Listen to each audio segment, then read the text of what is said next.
Hold on.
Welcome to Nomad at Night, starring the one and only Nomad.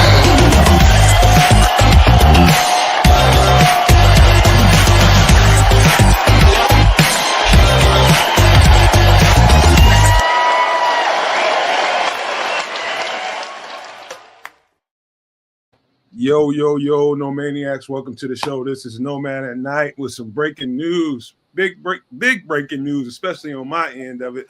Me being a defensive nerd that I am, I'm totally excited about this new hire. It's been in the woodworks and out in the wind for a couple of weeks now, but we finally think it's official. Kedz told me it was official. I was just getting out of the shower and I got in the studio, and as soon as I saw Kedz's face, I knew something was up. And I picked up my phone, and sure enough, looked at ESPN, and it was there. So the breaking news is we have hired defensive coordinator Dennis Allen, former head coach of the Saints, former defensive coordinator, as the new defensive coordinator for the Chicago Bears. And also, I don't think this makes a whole lot of difference, but Declan Doyle, I believe is his name, the new offensive coordinator for Chicago. I haven't done a deep dive into him, and so I can't tell you guys a whole lot about him, but as you know, as the story develops, we'll find out more and more about whoever this guy is. I think he really is really kind of irrelevant, to be honest with you, because Ben Johnson's going to call his own plays. I'm not going to call the guy irrelevant, but I just did. He's just not. I would just say this. I think we'll run through two or three coordinators before before Ben Johnson's time is up. I think that's just the way it is. But hey, man, the breaking news is what it is. We're watching some playoff football. We're watching a really good game between Kansas City and Buffalo. But hey, how about some pleasantries, kids, man? What's going on? Well, all sorts of madness that I won't get into, but outside of that, big ups to you guys. Thanks for coming through and spending some time with us. Basically this news just went out a little while ago, more or less confirmed by Ian Rappaport and Adam Schefter, so it's just a matter of time before the Chicago Bears make some sort of announcement about it themselves, unless that's already gone out. I haven't checked the Bears themselves, but when stuff comes from Rappaport and Schefter, you can bet your bottom dollar it's pretty legit. I'll give you what I was able to dig up on Declan Doyle, because right now he's a mystery man, right? So Declan Doyle is an American football coach currently serving as the offensive coordinator. Oh, that's for us, for the Chicago Bears in the NFL. Born in 1996, Doyle began his coaching career with the New Orleans Saints, where he worked as an offensive assistant from 2019 to 2022. He then joined the Denver Broncos as tight ends coach for the 2023 and 2024 seasons. Basically, he was just hired by the Bears. That's what it goes on to. He's the son of Chris Doyle, the former strength and conditioning coach of the University of Iowa football program. So that's the bulk on Declan Doyle. No long history or major big ups to be given in that respect. It's an odd selection in my mind, but maybe it's something that, again, he was a New Orleans Saints guy. Maybe it's something that maybe it's something that that good old Dennis Allen wanted. And that's sort of what I'm leaning to. I think maybe there's something there between him and Dennis Allen, because he was on Dennis Allen's staff. perhaps joint deal or something to that effect. That's my good old Trace Armstrong package deal, maybe. Well, let's just talk a little bit about the I guess the weak part of that breaking news is Declan Doyle is going to be the new offensive coordinator, and the weak part, but it's we all expect and know. So things to note. Clearly, and he's already said it. We know who will be calling plays around here. So he will be, the offensive coordinator in title and name, which is grand and great, considering, again, he doesn't have any, he doesn't have much by way of history doing that. I was personally hoping that they would find an offensive line coach to elevate, right? That's really what my hopes were, whether that was, Fraley, and apparently it's not, or whether it was, Andy Heck from Kansas City, who's still in the playoffs, obviously right now, games going right now. But I can just I won't even say what I'm about to say. But in any event, it doesn't make much difference to me. I'm much more stoked that we got a defensive head coach who knows what he's doing to be the OC of the Chicago Bears. I don't think we're going to see a large drop off from the loss of Matt Eberflus in this scenario. So I'm pretty happy with the way things look. Just a little bit odd at the OC position. Yeah. So I heard news that, just listening to different stuff, reading different things. And, one of the things that's out there is he was looking for somebody who he could trust. And so how do I read something like that? And so I don't think Dennis Allen is going to get any particular nods for any head coach. Dennis Allen is probably taking his first and last, head coaching job, right? Yeah. So he's not a real threat to dethrone Ben Johnson if things go left, right? If Declan Doyle, he's very safe. You know what I mean? For that matter, if it comes down to somebody you can trust, because the guy that you see on the thumbnail is, to me, would have been the smartest choice. But I'm not inside that building. I don't know the personality. I don't know how the interview went. And, he might have looked kind of scary. He's so competent. He probably looked pretty scary to somebody like Ben Johnson, him being his first time, being a head coach, But I would have seen it a totally different way because I'm a confident guy. You know what I mean? I would have saw that as that's just more confidence in the building. You know what I mean? That's just the way I would have seen that. But David Shaw, I thought, would have been probably – outside of a few guys that you could have got out there, I think that might have been the best move. But who knows? Declan Doyle could be good at his job, and we don't know about it. Yeah, like I say, there's no history there for us to lean on to say he is or isn't. So again, is what it is. He selected a guy to fill this role. Like I was saying, even David Shaw, to me, like I sat here maybe a week or two ago and gave him a whole bunch of props. He could definitely do the OC job. That goes without question. One more time, I still would have leaned towards an offensive line coach just to make sure that the line is solidified. I'm confident that Ben Johnson can call plays and truly manage the offense. That offensive line is in shambles and it needs special attention. So that's really where my headspace is. You know what, man? Let me give these guys some love now that a couple of heads have jumped in. A little bit of big shout out to my guy, It's Crimson, Super No Maniac, It's Crimson out there, Black Diamond, Super No Maniac, Black Diamond, Marco King, Jay Capone, the Dawn, FFG style. What it do, my brother? We also got Super No Maniac, the Minister Charles Johnson, Slick Sophistications out there, AC Adam, Relentless Mikey hanging out with us. Bear down, Mikey. We also got Paulo Rodriguez, my guy, Joseph Archer, Dennis Moody, Mr. Mayhem just jumped in, Ronaldo Swift. Any relation to DeAndre Swift, Ronaldo? I don't know. Just figured I would ask. But hey, yeah, good to have some folks out there with us hanging out. We're going to chop it up a little bit about these new hires. And then I think we got a little something planned for you guys. A little something. Oh yeah. We got a little mock for y'all, man, later on. First one of the season. It is a little still early for me, to be doing a mock draft because, we have free agency is nowhere near, the table. And I think the really, really good mock drafts happen right after free agency. But, just for the fun of it, to speculate on, we know a few things now, right? we know we have Dennis Allen in the building, and we know for a fact he runs a 4-3 defense, and we know he has a type. As far as I know, he has a type. I've been doing like I said, I've been telling people I know what Dennis Allen does on defense. I've been watching it for years. But I did do my due diligence to see, in particular, some things that he's changing up schematically over the last couple of seasons. I've been all night long, man, up until like 5, 6 in the morning watching film on this dude.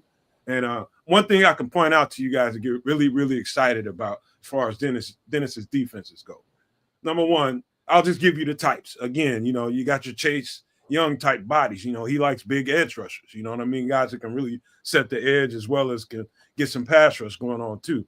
And he likes a smaller, more muscular built kind of 3-tech.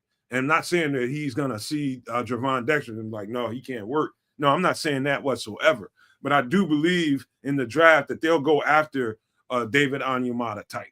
That's the 3-tech that he had that really made that thing go in New Orleans for a pretty long time, was that guy. You know what I mean? That's the type. And so, we know that. We know that body type. And so also, I'm going to tell you the guy that I think is going to really, really thrive in Dennis Allen's system, because of the fact that they run a lot more tack-up man-to-man press coverages and things like that. That's going to really, like somebody like Kyler Gordon, one of the things that really stuck out, especially last night, in the last, let's just say this last season, or maybe the last half of season last year, I saw more and more, slot corner blitzes. I got Alontae Taylor for the Saints. He really ate. It was games when he had 3 sacks in the first half. You know what I mean? So what does that tell you about the style of defense he likes to run? He really likes to blitz, but I think the slot corner is going to be the key to what he does. I mean, if he can be dynamic with Kyler Gordon, like I think he will, I'm telling you that dude is going to have the kind of, he's going to love Dennis Allen.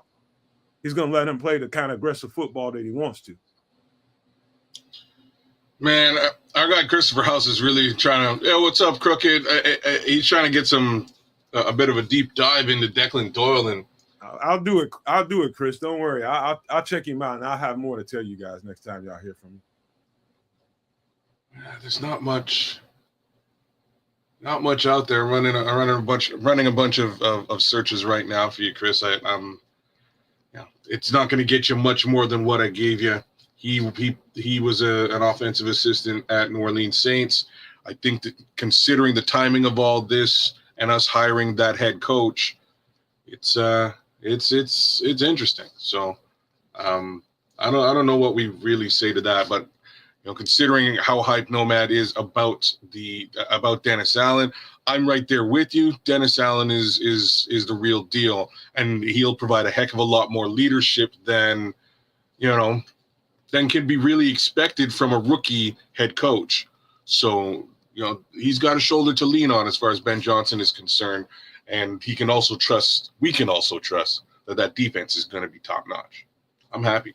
It's the news that everybody should be excited about it, man, because he's going to be able to restore, this defense to the greatness that we're used to. Dennis Allen doesn't. I mean, his pedigree is A1 in my particular opinion. One thing I will point out, over the last couple of years, he's lost a couple of his key guys that he played with for a long time, your Davenports of the world.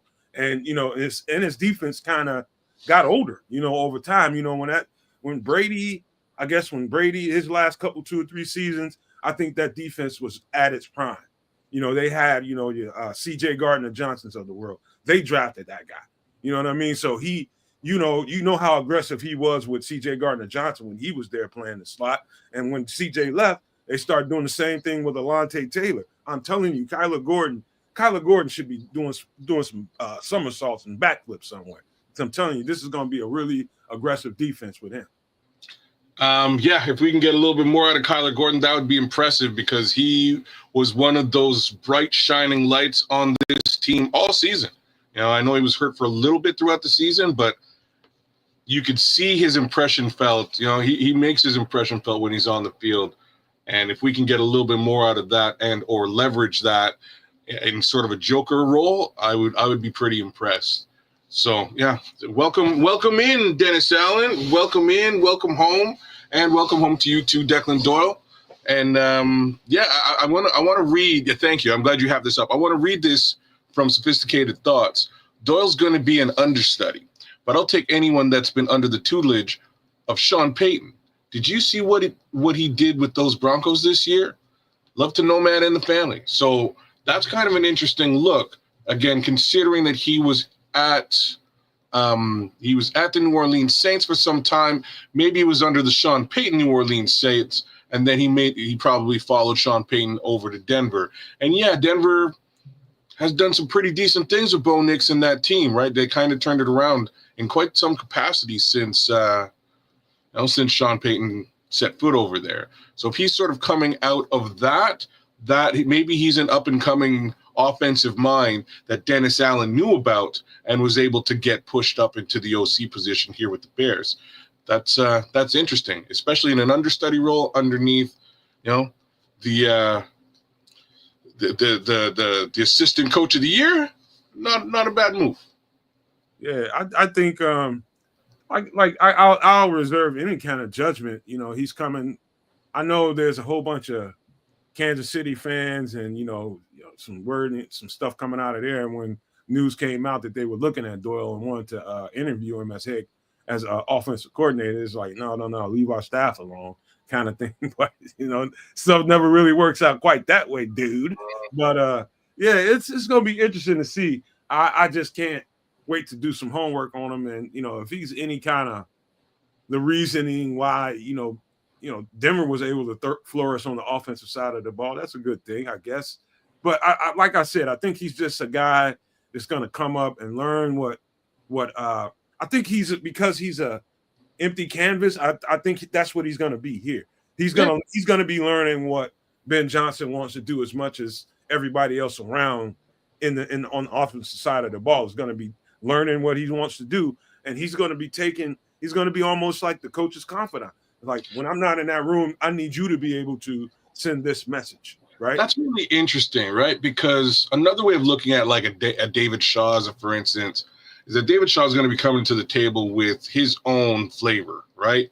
He's going to bring his own recipe, and he's going to want to put his recipe on top of or alongside of Ben Johnson's. Whereas Ben Johnson already has a recipe, and he wants the meal cooked. This is a pretty good analogy. In any event, I think he brought in a guy who will just cook the darn meal, right? Here's what we need to do: cook the meal. So I think that's going to work out. I think it's going to work out quite well. I think they're gonna go through a process. I think installing is going to be all Ben Johnson at the very beginning for however long that lasts. And I think there's going to be a certain kind of relationship and understanding that they have to. They got to get in the room and around each other and start coaching together and get a sense for each other for him to even have a chance to install plays. I'm not saying raise to the level where he's going to call plays on the sidelines. I don't think that's going to happen anytime soon. But, if you can get to the point as an offensive coordinator where you're installing and you're scripting up plays and designing stuff, then he'll be reaching the kinds of levels where, okay, other outsiders might be coming in after a year here or so. Hey, I heard about this guy, man. I heard he's installing some ingenious stuff, whatever. You know what I mean? But somehow or another, they were impressed with him. But I believe the overall sense, if I was Ben Johnson, is somebody that I know I can mold into the kind of coordinator I need him to be. You know what I mean? Instead of a guy that already has his pedigree and he knows it. You know what I mean? That's a big deal for him, I would imagine. You're going to avoid arguments, right? Like, it's just a fact of the matter. You're going to avoid walking into a room going, hey, like, I've done this. I think we should do it this way versus I've never done this. How do you think I should do it? Right? Like that. No arguments. He's going to toe the line and do more or less what Ben Johnson wants him to do. So I think this is going to work out just fine, especially if he's been, learning under the likes of Sean Payton for quite some time. So the good thing is that now this is something Kedz and I actually Kedz brought it up first, and I never really thought about it until he said it a couple of shows ago. Might have been on some extra sauce. I think I got a clip where he was talking about, it's one thing that will be really important for Ben Johnson is to make sure no matter what kind of coaching staff he got in here, got somebody in here with some kind of head coaching experience. And I think that's gonna go a long way. Even if it's from the defensive side of the ball, somebody that, hey, knows the situation can pull his arm and say, hey, you know what? Let's not try that there, man. Let's try this. I think this is better with this much time on the clock under this circumstance. He's got somebody that's at least been there. If it's only been for a year, he's been there. So remember the last time the Bears were a viable football team? Like, the answer to that is the year 2018. And what did the head coaching, what did the head coaching team look like? It was Matt Nagy, again, an offensive guy. Cool. And it was a veteran guy who really knew what the heck he was doing by way of defense. The difference being he really didn't give Matt Nagy all kinds of help by way of head coach, because at that time Vic had been a head coach. He was looking for his head coach opportunity, and unfortunately Matt Nagy kind of usurped him, But that's kind of what we're putting together here, except with that added level of, hey, should I throw a flag here maybe, you think? Can I ask you that? Yeah, you can. You're right there beside him. He's done this before. You can have a conversation with somebody who's done pretty much everything you're about to do previously. He has that expertise, right? He's been there. So I love the idea of bringing in a Dennis Allen. I was like, and it's being said out there as a secondary option. I think the secondary option was either a Mike Zimmer or Ron Rivera. Like, those three guys to me would be the best selections you can make for Ben Johnson, and we got one. We got the top one. Let's go. Yeah. Now. One last thing to point out before we get full ass into Dennis Allen is it's going to be interesting, and I'm one of those people that in the offseason, I temper my expectations the best I can. I'm pretty excitable, you know what I mean? Just like any other fan out there. And one thing I would caution, and this is not me trying to tell people how to be a fan. Just understand that. But, as somebody who really appreciates you all, I would just say, you know what? I know we're excited, but just hold up. Let's just see. You know what I mean? Let's just see. It's every good reason to get excited that we could be bringing something to Chicago that really, really would look good based on what we saw in Detroit. And that's a really good thought to have. But I'm telling you, the key to this is how much they'll be able to really reshape Caleb Williams and kind of break him down and build him back up in the speed and the manner that he becomes a good quality pocket player from at quarterback. That's going to be the key. Can he play from the pocket and do the things that they need him to do? He's got a tendency to want to play alley ball, you know what I mean? And they'll have, I think, built-in structure. Listening to Ben Johnson talk about that, I think on Rich Eisen's show one day, he was talking about that. Rich Eisen brought it up, and he's just like, the first thing we're going to do is not try to, take Caleb Williams away from Caleb Williams and not try to, going to let him be who he is and kind of build in, I guess, the dynamics of who he is and build the offense around those kinds of things. What that's going to look like, who knows? But it's going to be different than what we've seen in Detroit because, you know what? Caleb Williams ain't Jared Goff, and Jared Goff ain't Caleb Williams. Bingo, right? So that's really what he was saying. So Ben Johnson sort of came out and he said that, the iteration of the Detroit offense that we've all seen was birthed by him locking himself more or less in a room with Jared Goff and going, hey, dude, like, what do you like? What do you like to do? What by way of football, what's your favorite play? How do we incorporate that? And they really sort of built this thing together. And I don't expect much less than that. I think he's going to take a lot of what he learned in Detroit and what he leveraged in Detroit, but start from zero and ask Caleb, really, let's sit in a room. Let's get an understanding of what you're good at and what you want to do on the field. How can we incorporate all of that into what we're trying to do? And, he was pretty carte blanche when he said, like, this is not going to look anything like it did in Detroit. And I have a heavy belief in that, mainly just rooted in the personnel differences between the Bears and the Detroit Lions. But I think, I think there's a little ways to go before we get to a place where this thing is ironed out and buttoned down. But I think we have the right people in place. And speaking of all that, I believe Richard Hightower has been retained. He hasn't been fired so far. I know that. And so, I mean, that's all I know. But before you go to Richard Hightower, let me say this.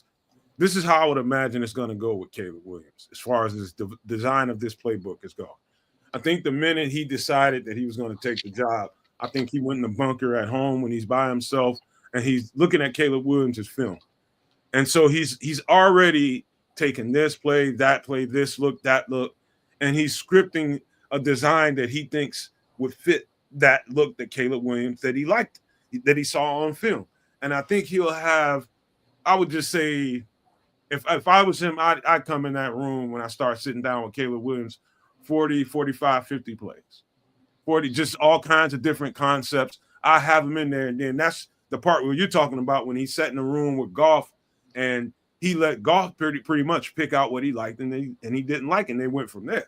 And so that's what I think is going to happen with Caleb Williams. They're going to sit down. He's going to be like, Caleb's going to like this, that, and the third. And then this is the good part, kids. From those concepts, you start to build a construct of how many different plays can we run out of this? How many? Because that's what they did very, very well in Detroit. They'll take a simple concept and have about 5 or 6 different things that you can do off of it with different people. And so that's what makes it dynamic. They're going to run the ball a couple different ways in that. They're going to throw to a couple different people in a couple different ways in that, all out of the same construct. And so I think that's going to be the baseline of where he starts with Caleb Williams. You know, give him he's going to have him some stuff in mind, and then Caleb's going to pick it, and then he's going to start building from that and start building out whatever this offense is going to be. Yeah, Triple R, he gone, bro.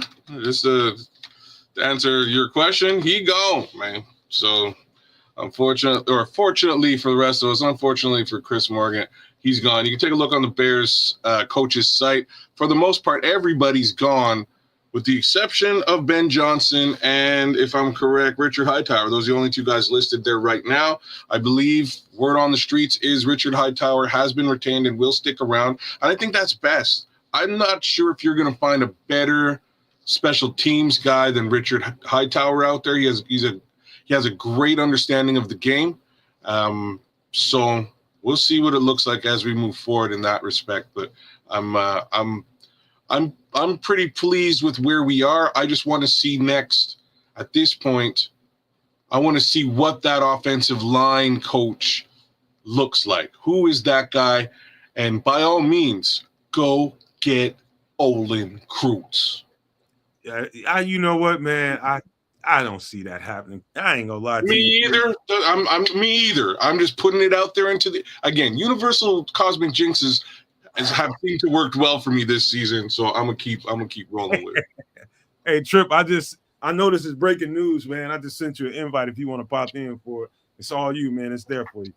But let's get to the defensive side of the ball, man. Dennis Allen, you know, y'all have no idea how much this kind of stuff juices me up, because when the offseason came, he was my number one guy.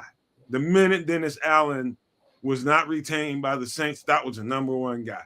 And I was just like, all right, you know, I always have this in mind, kids. I know how much money we spent in free agency and in the draft capital that we spent to build a 4-3 defense. Now, if we'd have had to go to 3-4, I don't think it would have been that big of a transition. It would have been a transition. Might have been a few pieces here and there that might not be here, but at least with all these 3 years have been spent wisely getting the pieces that you have. Now you got somebody that can dial it up with the pieces that you have, and now all we have to do is add some different pieces and players that really, really suit what he wants to do. There might be a couple of guys here and there that might not make it, but, that's okay too. But I am totally 110% confident in Dennis Allen. In my book, in the past, say 10 years or so, I think there's a handful of coaches that have been really, really lights out at D coordinator, and he's in my top 3 to 5. Dennis Allen's in my top 3 to 5. The way they attack Tampa Bay is legendary. If you guys don't know, just go on YouTube and type in the words Dennis Allen shuts out Tom Brady. That's all you got to do. If some of you guys can't remember those games, some of you all can, I know. But, man, it's some beautiful stuff to watch. I mean, he just totally he sent Tom Brady into retirement, kids, by himself.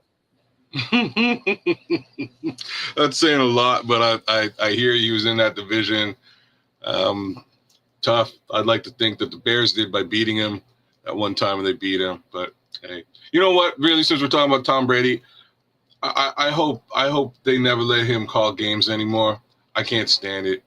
And it's gotten I didn't even get to watch the game and listen to him. I was just like, there was just too much of a Patriots fest during that that pregame for the Commanders Eagles game. It was just, I was like, I don't need to see. If I need to see Brady and Gronk is one thing, I don't need to see Julian Edelman too. I need to see all these guys. It's just crazy. Sorry, Patriots. It's all good, man. It's man, I'm telling you, Flex, did you think I'm kidding you when I tell you that dude, the way he calls a defense, it's like watching a constrictor snake get a hold to a spray and slowly squeeze the life out of it.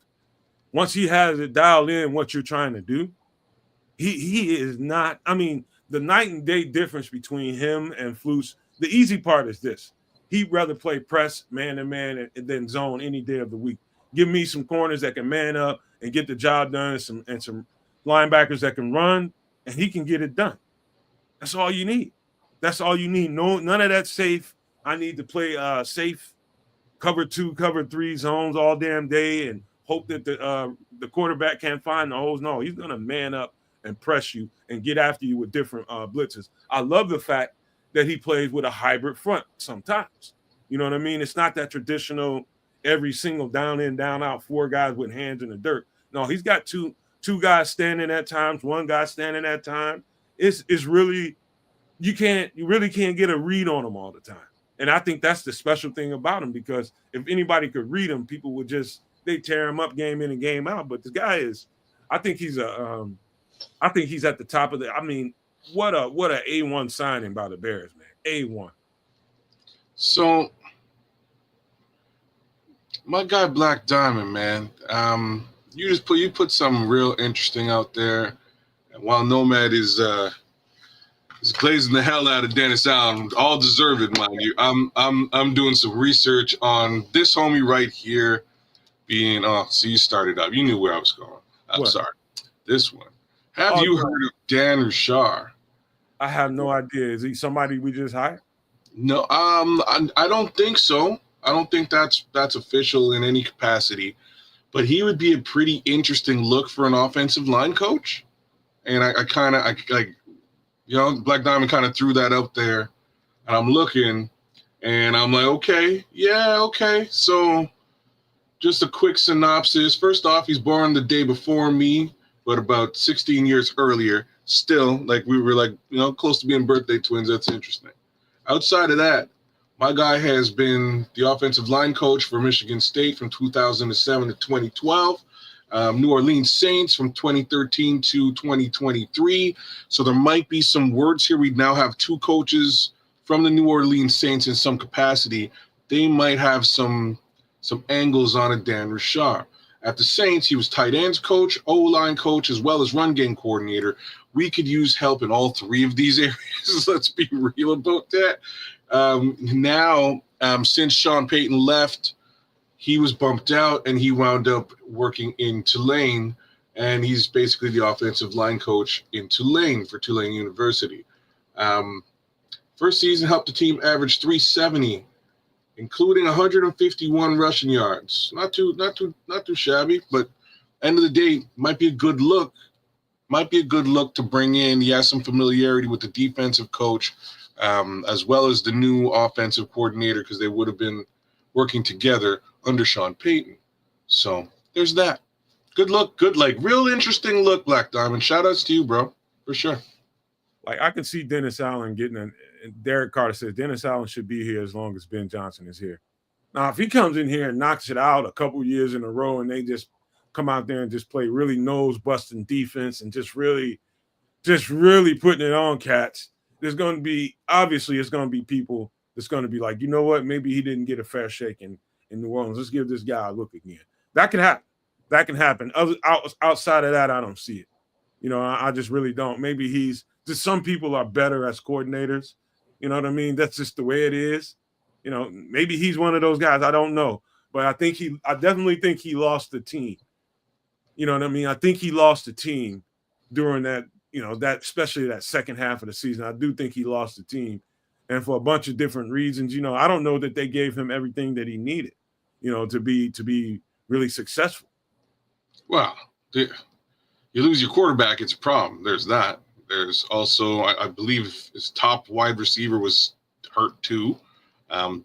Troubles defensively in a major way as far as injury is concerned. So, you know what I mean? Like nothing to be blamed on Dennis. Has he really been in a situation where his teams are going to threaten the playoffs and deeper? No, not in the last couple of years. So I understand them moving on from him. But like they say, one man's trash is another man's treasure. And I think Dennis Allen will turn out to be a diamond in the rough for the Chicago Bears.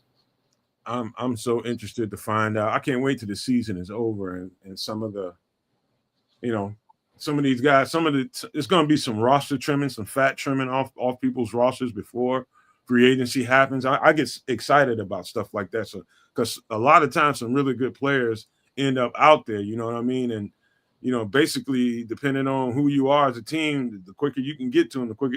I mean, there's going to be more ways than one to really beef this team up. And with Dennis Allen here, me knowing his type, I know what the cat's going to be looking for. So I'm telling y'all, man, make sure you got your notifications bell and your notifications set and you subscribe to the channel, man, because I'm telling you, I'm going to get dialed in on Dennis Allen and what he's going to be looking for and some of the picks that, I know we'll potentially be getting.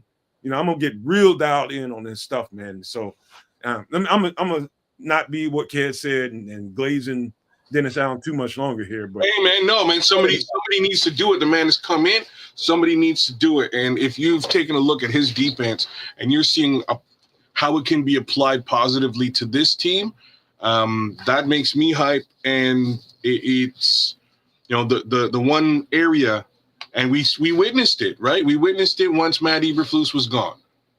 That defense started to decline. It is an unfortunate reality, but it's the truth. It did. We're talking about a regular amount of turnovers coming from this defense, and that just ended once Matt Eberflus was gone. So, give the man his flowers, give him his props. Welcome to Chicago, Dennis Allen. We're looking forward to seeing what you can do with this defense, brother. Hey, you guys, I think fans are just going to be that, and people are going to go nuts every time some little move is made. People didn't understand why I got so excited about a practice squad defensive tackle, but I just knew that it was something that we needed. I get like that, but I think no, you weren't the only one. Yeah, it was many more than you, bro. Many more than you. And no, it's I get why everybody's excited about this, but I think everybody should understand that trash all the stuff you saw in Detroit as far as the construct of the offense. Trash that. Now, the first thing we have to do is the next big, everybody's going to be excited about who we bring in as the new O-line coach. Somebody's going to get their job, that job, and it's got to be the right person. Because if that person isn't the right hire, all this shit for nothing.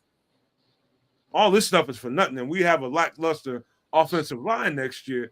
Ain't nobody going to be able to thrive under that. And so what I would say to that, the possibilities that are out there, I would not be surprised or the least bit kind of put off if they went to the college ranks to go and get an offensive line coach.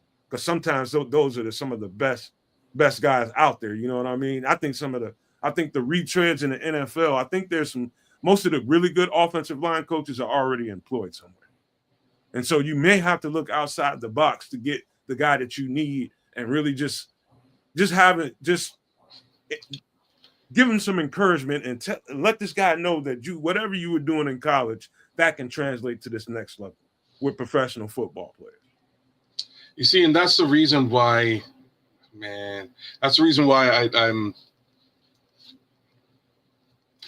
a little bit trepidatious about this Declan Doyle selection, because you can elevate an O-line coach who's who's performing in that capacity in the NFL to OC, and that's an upward mobility move for that O-line coach, right? They would love to be offensive coordinators. You put that guy in that scenario and you let him build out that offensive line. In the meantime, he's under your tutelage by way of play calling and things to that effect before he can really take the reins and do those things. So that's where my head was. I feel like elevating this guy to the OC level might be a little bit high. I think you could have made him an assistant head coach or, something else. He did, to me, he didn't have to be that OC, but well, maybe again, these guys are in the industry, and I have a feeling that Dennis Allen knows this gentleman, so I think maybe they know stuff that I don't know. Well, I'm just trying to buy us some time right here because because this game we're down to 2 minutes, almost 2 minutes left. I'm watching it right there with you, right? So I'm paying a little bit of attention. Josh Allen is trying to weasel his way back into the end zone, and it just might happen right now. Kansas City's leading 32-29. We're at the 2-minute warning, and they haven't had a lot of success stopping Josh Allen thus far. Worst come to worst, they can probably tie it. I know Randle is the assistant head coach. That's fine too, but yeah, I'm just saying the O-line though, that's all I'm saying. That O-line needs to be fixed. It needs special attention. So if they can bring somebody over here who can really manage it and deal with it, I'm all ears. I want to hear who that is, and I want to sing his praises, just like Nomad is singing the praises of Dennis Allen. And, I did give a little bit of glazing by way of Olin Kreutz. We all know who he is and what he can do. And unfortunately, we all also know that the McCaskies seem to have a thing about Olin Kreutz. So there's that. I mean, there's to that point, you know what I mean? I don't think the McCaskies are going to let Olin Kreutz back in the building. I think he just rubbed people. I really wish they would get that ironed out. But, Olin is one of those people for everybody. You know what I mean? I'm with you. I think I gotta agree with you there. He can be a little bit too fiery, and I don't know. In a very specific capacity, if he's hired to do that specific job, I do have to say I believe he can do the job better than most. I also believe that he has just a vaunted love and respect for this organization. And I can't necessarily say that about any third-party coaches coming in the building who didn't play here. So, I'll give the man his flowers. I believe that he could get the job done. It is unfortunate that I believe the McCaskies just don't. Yeah, that whole take a grain of salt situation, Mr. Mayhem, you got it, man. That's exactly what it is, and I don't understand. Like, I actually do understand it to a certain degree, because if I'm correct, there was some sort of an altercation when George was still working in the ticket booth between him and Olin Kreutz over getting tickets for Olin's family, and something went sideways. I think it may have also included Lance Briggs to some degree, or Lance Briggs had the same issue with George McCaskey, and really that's sort of riding its way into 30 plus years of Bears football, which is just ridiculous. Yeah. We need an offensive line coach. George, you need one in a major monster way. You know a guy who can do it without a question. Anybody you ask will tell you we can. I think this game is about to be over now. Me too. But here's now Levante Rogers, thank you for the comment. Levante says, also, we don't know what Ben Johnson is looking at in an O-line coach. The one thing that we do know, there's only one thing that we do know, and where he's looking at what particular person, you're right, nobody knows. But I do know he's looking at somebody that's really good at coaching up wide zone. And so there are many, many, many, many coaches that coach that style of defense. I mean, that style of offensive line. And so I'll just tell you, I'll give you a surprise answer to that. I don't know his name, Levante and Kedz, but I'll tell you a guy that if I was him and I'm really, really in that deep dive looking for a guy, Who really execute wide zone really, really well at a small level? Illinois and Brett Bielema. But that's what Brett Bielema does. He's an O-line coach. That's what he is. And so Brett Bielema, if you want to really look and say, you know what, you don't want to retrade, you want to bring a guy in and you want to keep him for a long time, look at Illinois staff. Brett Bielema is an O-line guru. Like if he wasn't coaching Illinois, that's the guy I would want here in Chicago. He is really, really good at developing guys that be able to coach his style of running the football. I'm telling you, that's a guy that I'd be looking at. I'd be looking at Illinois right now.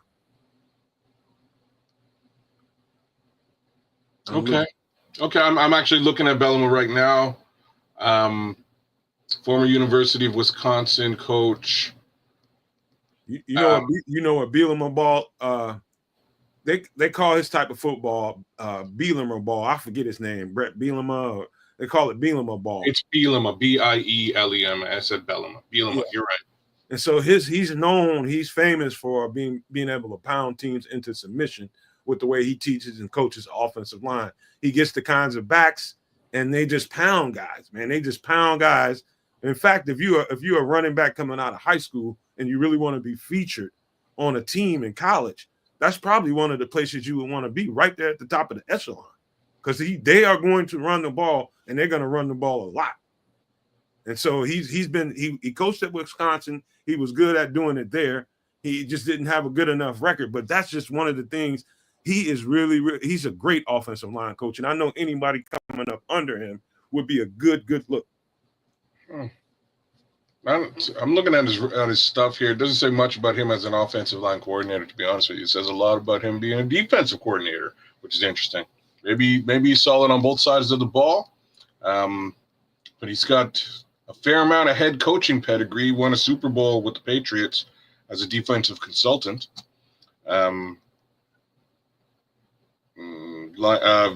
Outside linebackers coach for the Giants in 2020. He's been all over the place. Not a bad look. Yeah, and also I like what Flex Diggs is saying. He says I like Shaw, but he's been a successful head coach in college and probably doesn't want to come to here to be BC, but he doesn't. I think he was talking about OC and not call plays. Yeah, but he's also a very, very good. I mean, they pounded people to smithereens when he was at Stanford, and the O-line was the reason why. He's a guy that I believe they targeted him because of that. There's a reason why he was high on the itinerary here. It's because he's well known for having great offensive lines at Stanford. This is where you got Christian McCaffreys of the world. Christian McCaffrey wouldn't be Christian McCaffrey without them pounding people into submission up in the front. You know, this is what I know. You know what I mean? So that's, you know, when you can't get the retreads aren't there and the really good O-line NFL coaches are already hired. That's what you have to do, and you just got to be confident in your hire. See, look at all this. So everybody's singing. Black Diamond, I don't know, man. Black Diamond, you must have known something. Everybody's singing Dan Richard right now. So here's Nick Rembert saying Dan Richard would be a great hire for the O-line coach, as he's from Iowa too. Got to throw his name in there. Ronaldo Swift, my bad. Dan Richard's the O-line coach. Ben Johnson is trying to bring in as O-line coach. He's a wizard at the O-line. He's 73 years old though, so I didn't realize that he was. Oh, I guess he's pushing it. He's born in 1960, so he is. Let me get this name down because I have never heard of him until Black Diamond said something. Let me get this name down. I'll check him out. Yeah, Dan Richard. I love this community, man, because we all come in here and kick it, and we just have general conversations like this, and it's cool as hell. Love you guys, dog. Straight up. I'm 73. Yo, if I look this good at 73, and I'm saying this like across the board, all these older gentlemen, like, look, Pete Carroll looked great. Dan Richard looks pretty decent at 73, if that's really what he is. Who's the other generally old guy who's look decent? Anyways, I don't know. I guess I got to change my diet is really the moral of the story. Why don't you share your screen so people can take a look at what you're looking at? Can you share your screen? Yeah, I can't share it. Hold on. Let me show you guys. Oh, Dan Richard looks like. it's over now. It's over. This is Dan Richard. You talking about the game? Oh, it's over. Man. It's over. Kansas City? Love you too. Love you too, Crimson, man. Straight up. I love y'all guys, man. I love y'all motherfuckers straight up. Now there's Patty Mac dancing. They still got a minute to go. There's still some time. Oh, it's over. Keep Ain't them got, out. ain't got no more time out, bro. It's over. Oh man. We just watching greatness. I know y'all can't stand Kansas City, but this is greatness, man. We just in the midst of it, and that's just it, man. I know greatness when I see it, and we just watching greatness. And this dude haven't even reached his. He's not even in his prime yet. Not even in his prime yet. He's a super solid quarterback. There's no question. Probably the greatest of all time. We'll see what that really looks like as we continue on into his career. But I'm definitely sick of seeing these guys at the end of the day. Quite frankly, I don't think this team can stop. Well, don't show that because we'll get demonetized. Oh sorry, my bad. Oh, whoops. That was just me switching. Y'all didn't see nothing. It's it. Whoopsie daisy. Well, sick of the Chiefs. Yeah, I'm not. I mean, I can appreciate greatness, man. It's like you understand what it takes to have to climb that mountain, and the hard work and dedication that you got to put in to be able to. Nobody's able to stop you, and you be able to get it done in key moments. Like that takes a certain level of grit, buy-in, and just experience doing it. They have experience. They know what they're doing in these moments. Not only the quarterback, but the coaches do. The defensive coordinator knows what he's doing. Spagnuolo is a great defensive coordinator. I mean, they've got everything. Everything is just A1 in that organization. They draft well. I mean, they should be great. And I can appreciate it because I can see how it started. You know what I mean? And they just got the perfect scenario going on with the quarterback that's clutch as hell and ain't trying to take no L's. And that's just, we got to deal with that for years, kids. For years, we're going to have to deal with that. Reasons why Ben Johnson didn't take that job with the Raiders. Huh? I'm just saying. You got to go up against the greatest, at least the greatest quarterback in the AFC. That goes without saying. Likely the greatest quarterback in the NFL. And he's proven it a couple times already. Might prove it again. You want to go face him twice a season? Not a good look. There's no likely to it. That motherfucker's the best, dude. He's the best. Yeah, he's the best, man. And you don't have to be like. I love the way that he understands now that he doesn't have to be the one that wins it all, and he doesn't have to take every look and opportunity, waiting for that deep ball and getting sacks. He was down on the ground very few times today, and that's different than you usually watch Patrick Mahomes in the playoffs. He's not. He's taking those check downs and taking that easy cheese. And that's, to me, that's the difference, man, making sure that every throw counts, even if it's not a bomb. I want Caleb Williams to get to that point. How Caleb Williams ain't at that point now don't make any sense to me, though. That's my problem with it, because, the difference between Caleb, and this is like the most nonsensical difference, the difference between these two quarterbacks really right now outside of the offensive line, one's good, one's abysmal, is like Patrick Mahomes doesn't really have a wide receiver core like this. You know what I mean? Like, this wide receiver core this season should have performed so much better, again, on paper than what we saw. And Caleb Williams just kind of has to learn to take what's there, but he'll get there. He better. And, I'm glad you brought that up, because the funny thing about this whole situation is everybody is so clear and so confident about the competence of Ben Johnson. Like, if this thing doesn't get off right and doesn't go right, and the things ain't offensively popping the way they should be popping, I don't think Caleb will be able to escape any other persecution. Because everybody knows this guy's competent and can call an offense. He just got to get it in his head and, really, really work his ass off this offseason. And I hope whatever he's doing right now ain't playing PlayStation. He's he's getting into his shit, man, and ready to absorb this offense. I hope so too, because you're right. You know, if Caleb Williams season 2 looks like Caleb Williams season 1, yeah, trouble's in paradise. I keep trying to tell people, I don't give a damn how good the coach is. Caleb's got to get some things into his head and get some. There's some things about him that he's definitely going to have to adjust in order for this thing to work. And that's not a criticism of Caleb. That's an encouragement, kind of like a pat on the ass, like, hey man, just buy in, and whatever he's telling you that he sees is a weakness in your game, take it and work on that shit until you can't stand it no more, and it turns into a strength. That's what I'm trying to say, and that's the only way you become great. Turn your weaknesses into strengths, and he's definitely got a few. Can't wait, man. That's where I'm at, because sitting these two in a room and really building this thing out properly the way that Caleb wants it to go, there really shouldn't be any excuses for, not executing, right? You know what I mean?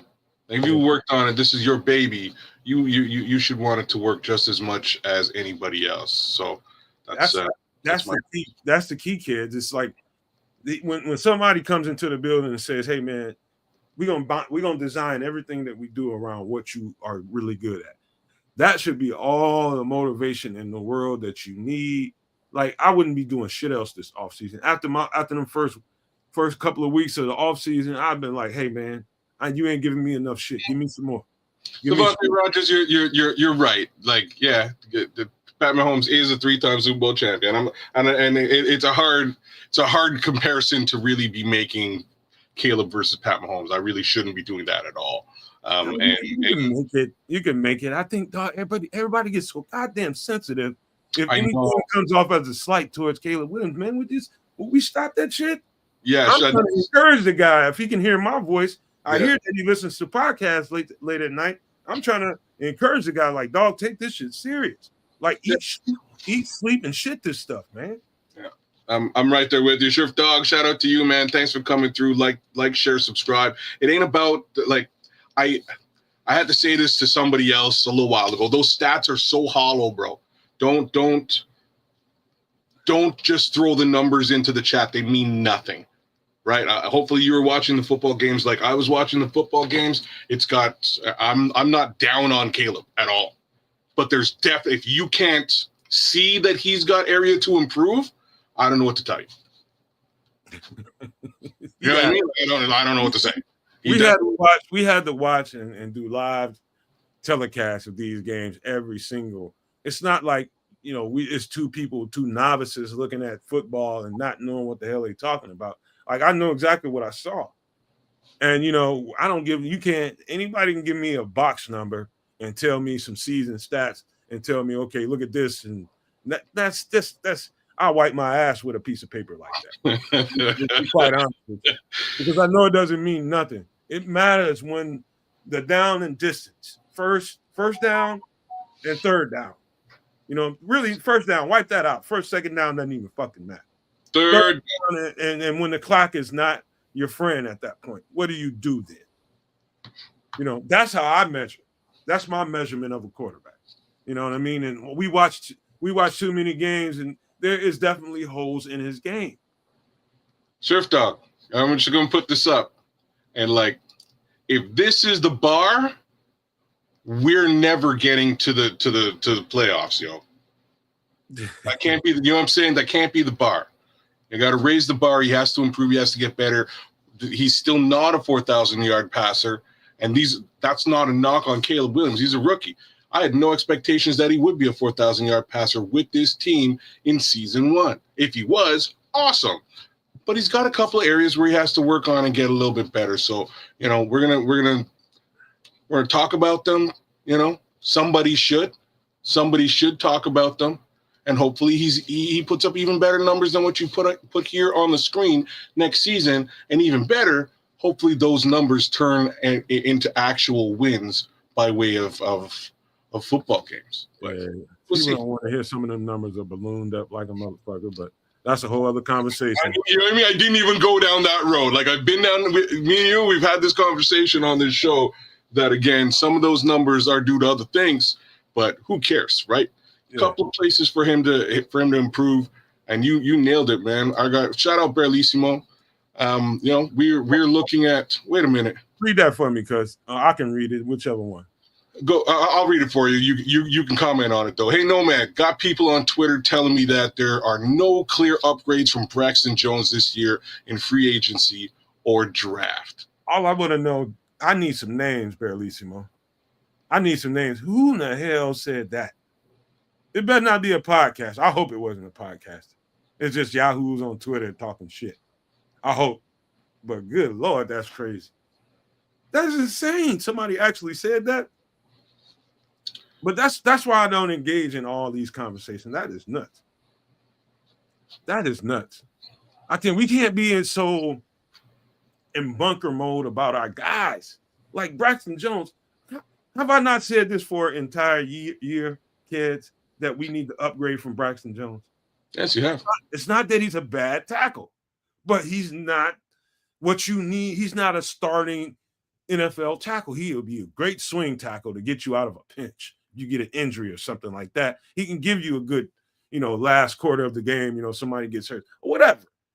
But a 16, 17, 18 game season, Braxton Jones, your starting left tackle, you're going to get mollywopped, dude. Period. But we said that for a year over here. Okay, so Juggy Nuggy, I'm going to read the stuff you're saying. I'm going to respond to both of it, and then we're going to move off the Caleb Williams glazing and do other stuff, okay? So here we go. Juggy Nuggy. Last year in these chats, I'd get ridiculed for criticizing Justin Fields. Now, all of a sudden, it's okay to criticize QB1. Straight up and down, and you can go back and look. This guy was criticizing Justin Fields just as much as anybody out there. Swear to God, on this show. Feel free to go look. Feel free. Game 3 last year, I was the guy sitting there saying you need to play better or you're going to get replaced by Caleb Williams. Last year. That was me. Yeah, definitely said it. Game 3 after they lost. And then he got hurt and I said it again. Yeah, that was me. I said that shit. So just putting it out there that we've been criticizing Justin himself. Do we still want a haul as opposed to Caleb? Yes, and we've been on record. We're saying that. We admit to saying that stuff. That's where we were. Juggy Nuggy Part 2. Justin never hit 2,500 passing yards. And when that was pointed out, we were haters or negative. Now that this team has a quarterback who can actually pass the ball, he's got stuff to work on. Very hypocritical. Well, guess what, Juggy Nuggy? Do you want him to be better or only exist at the rookie level? Is that what you want? You want 4 wins, 5 wins a season? That's what you want, Juggy Nuggy. Come on now. I'm not saying the kid's not great and he doesn't have a ceiling that you can't, that's astronomical. He does. I'm saying let's get him to, they need to get him to that ceiling. He can't, if you think this is the best that Caleb Williams is this past season, you lost the plot. He's going to improve. He's going to get better. There are areas that he can improve at. There are.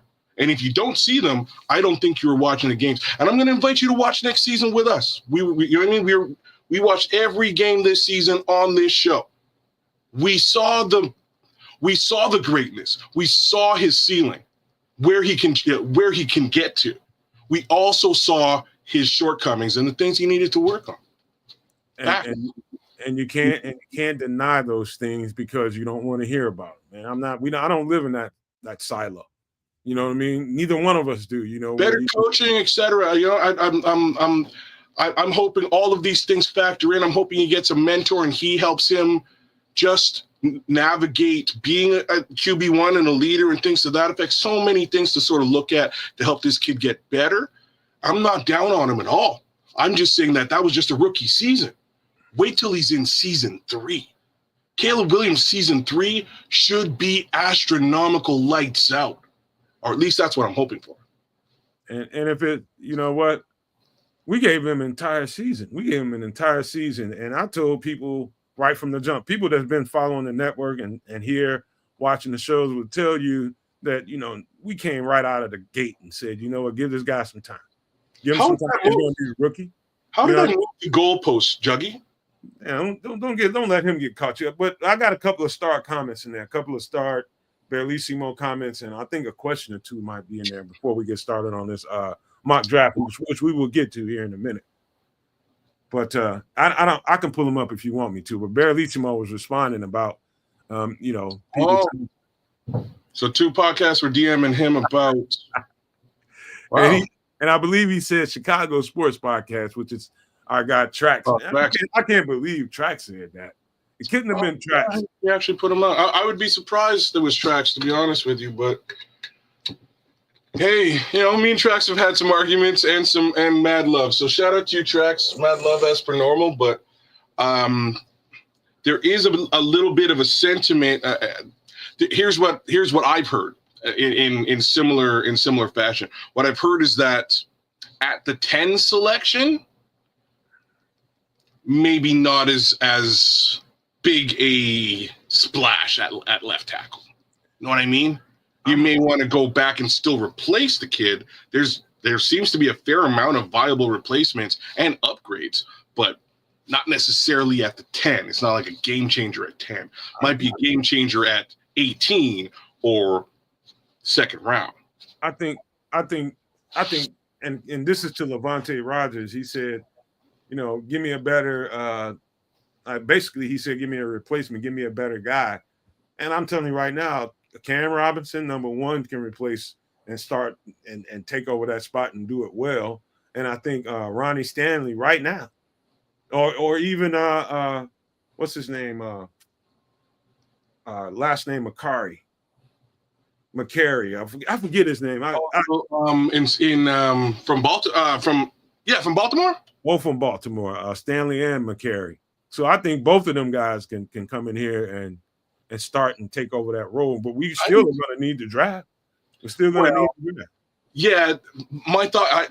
I'm totally with that. I think if and they're, from what I've seen, they're cost effective too, right?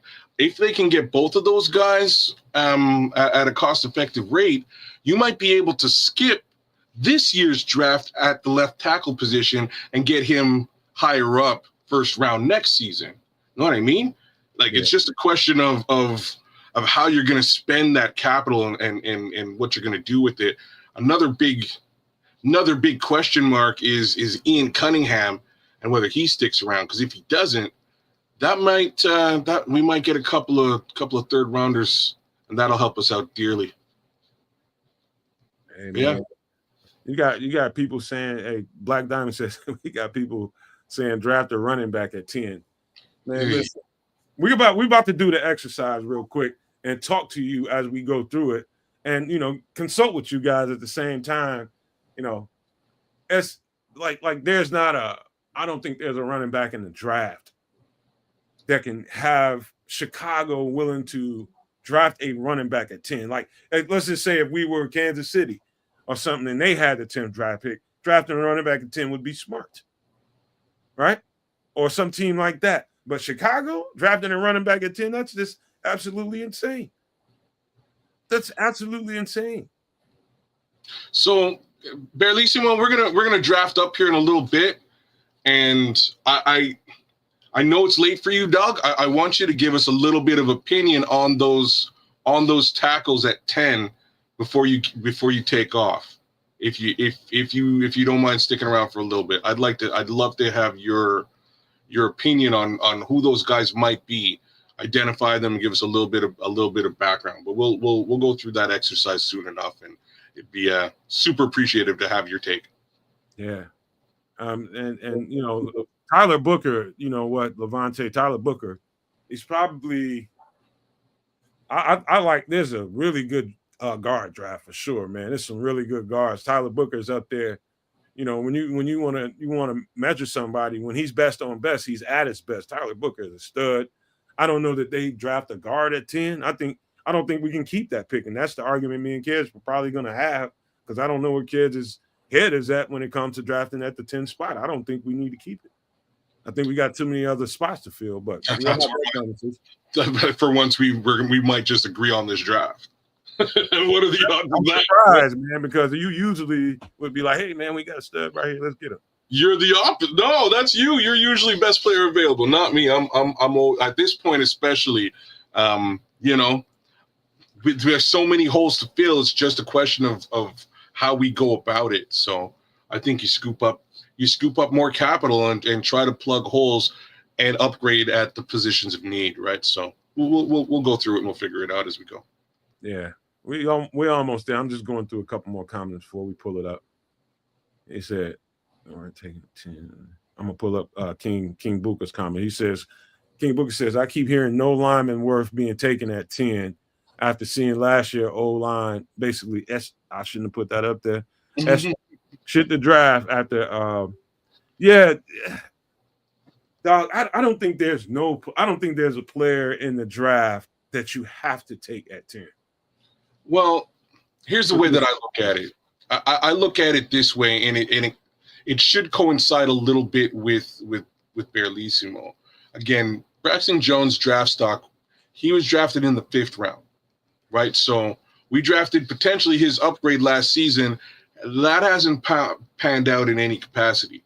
So if we get somebody maybe in the 2nd round, we've got a couple of 2nd round picks, it should pan out to being a hefty upgrade over Braxton Jones, and we can utilize Braxton Jones in the in the swing tackle capacity moving forward.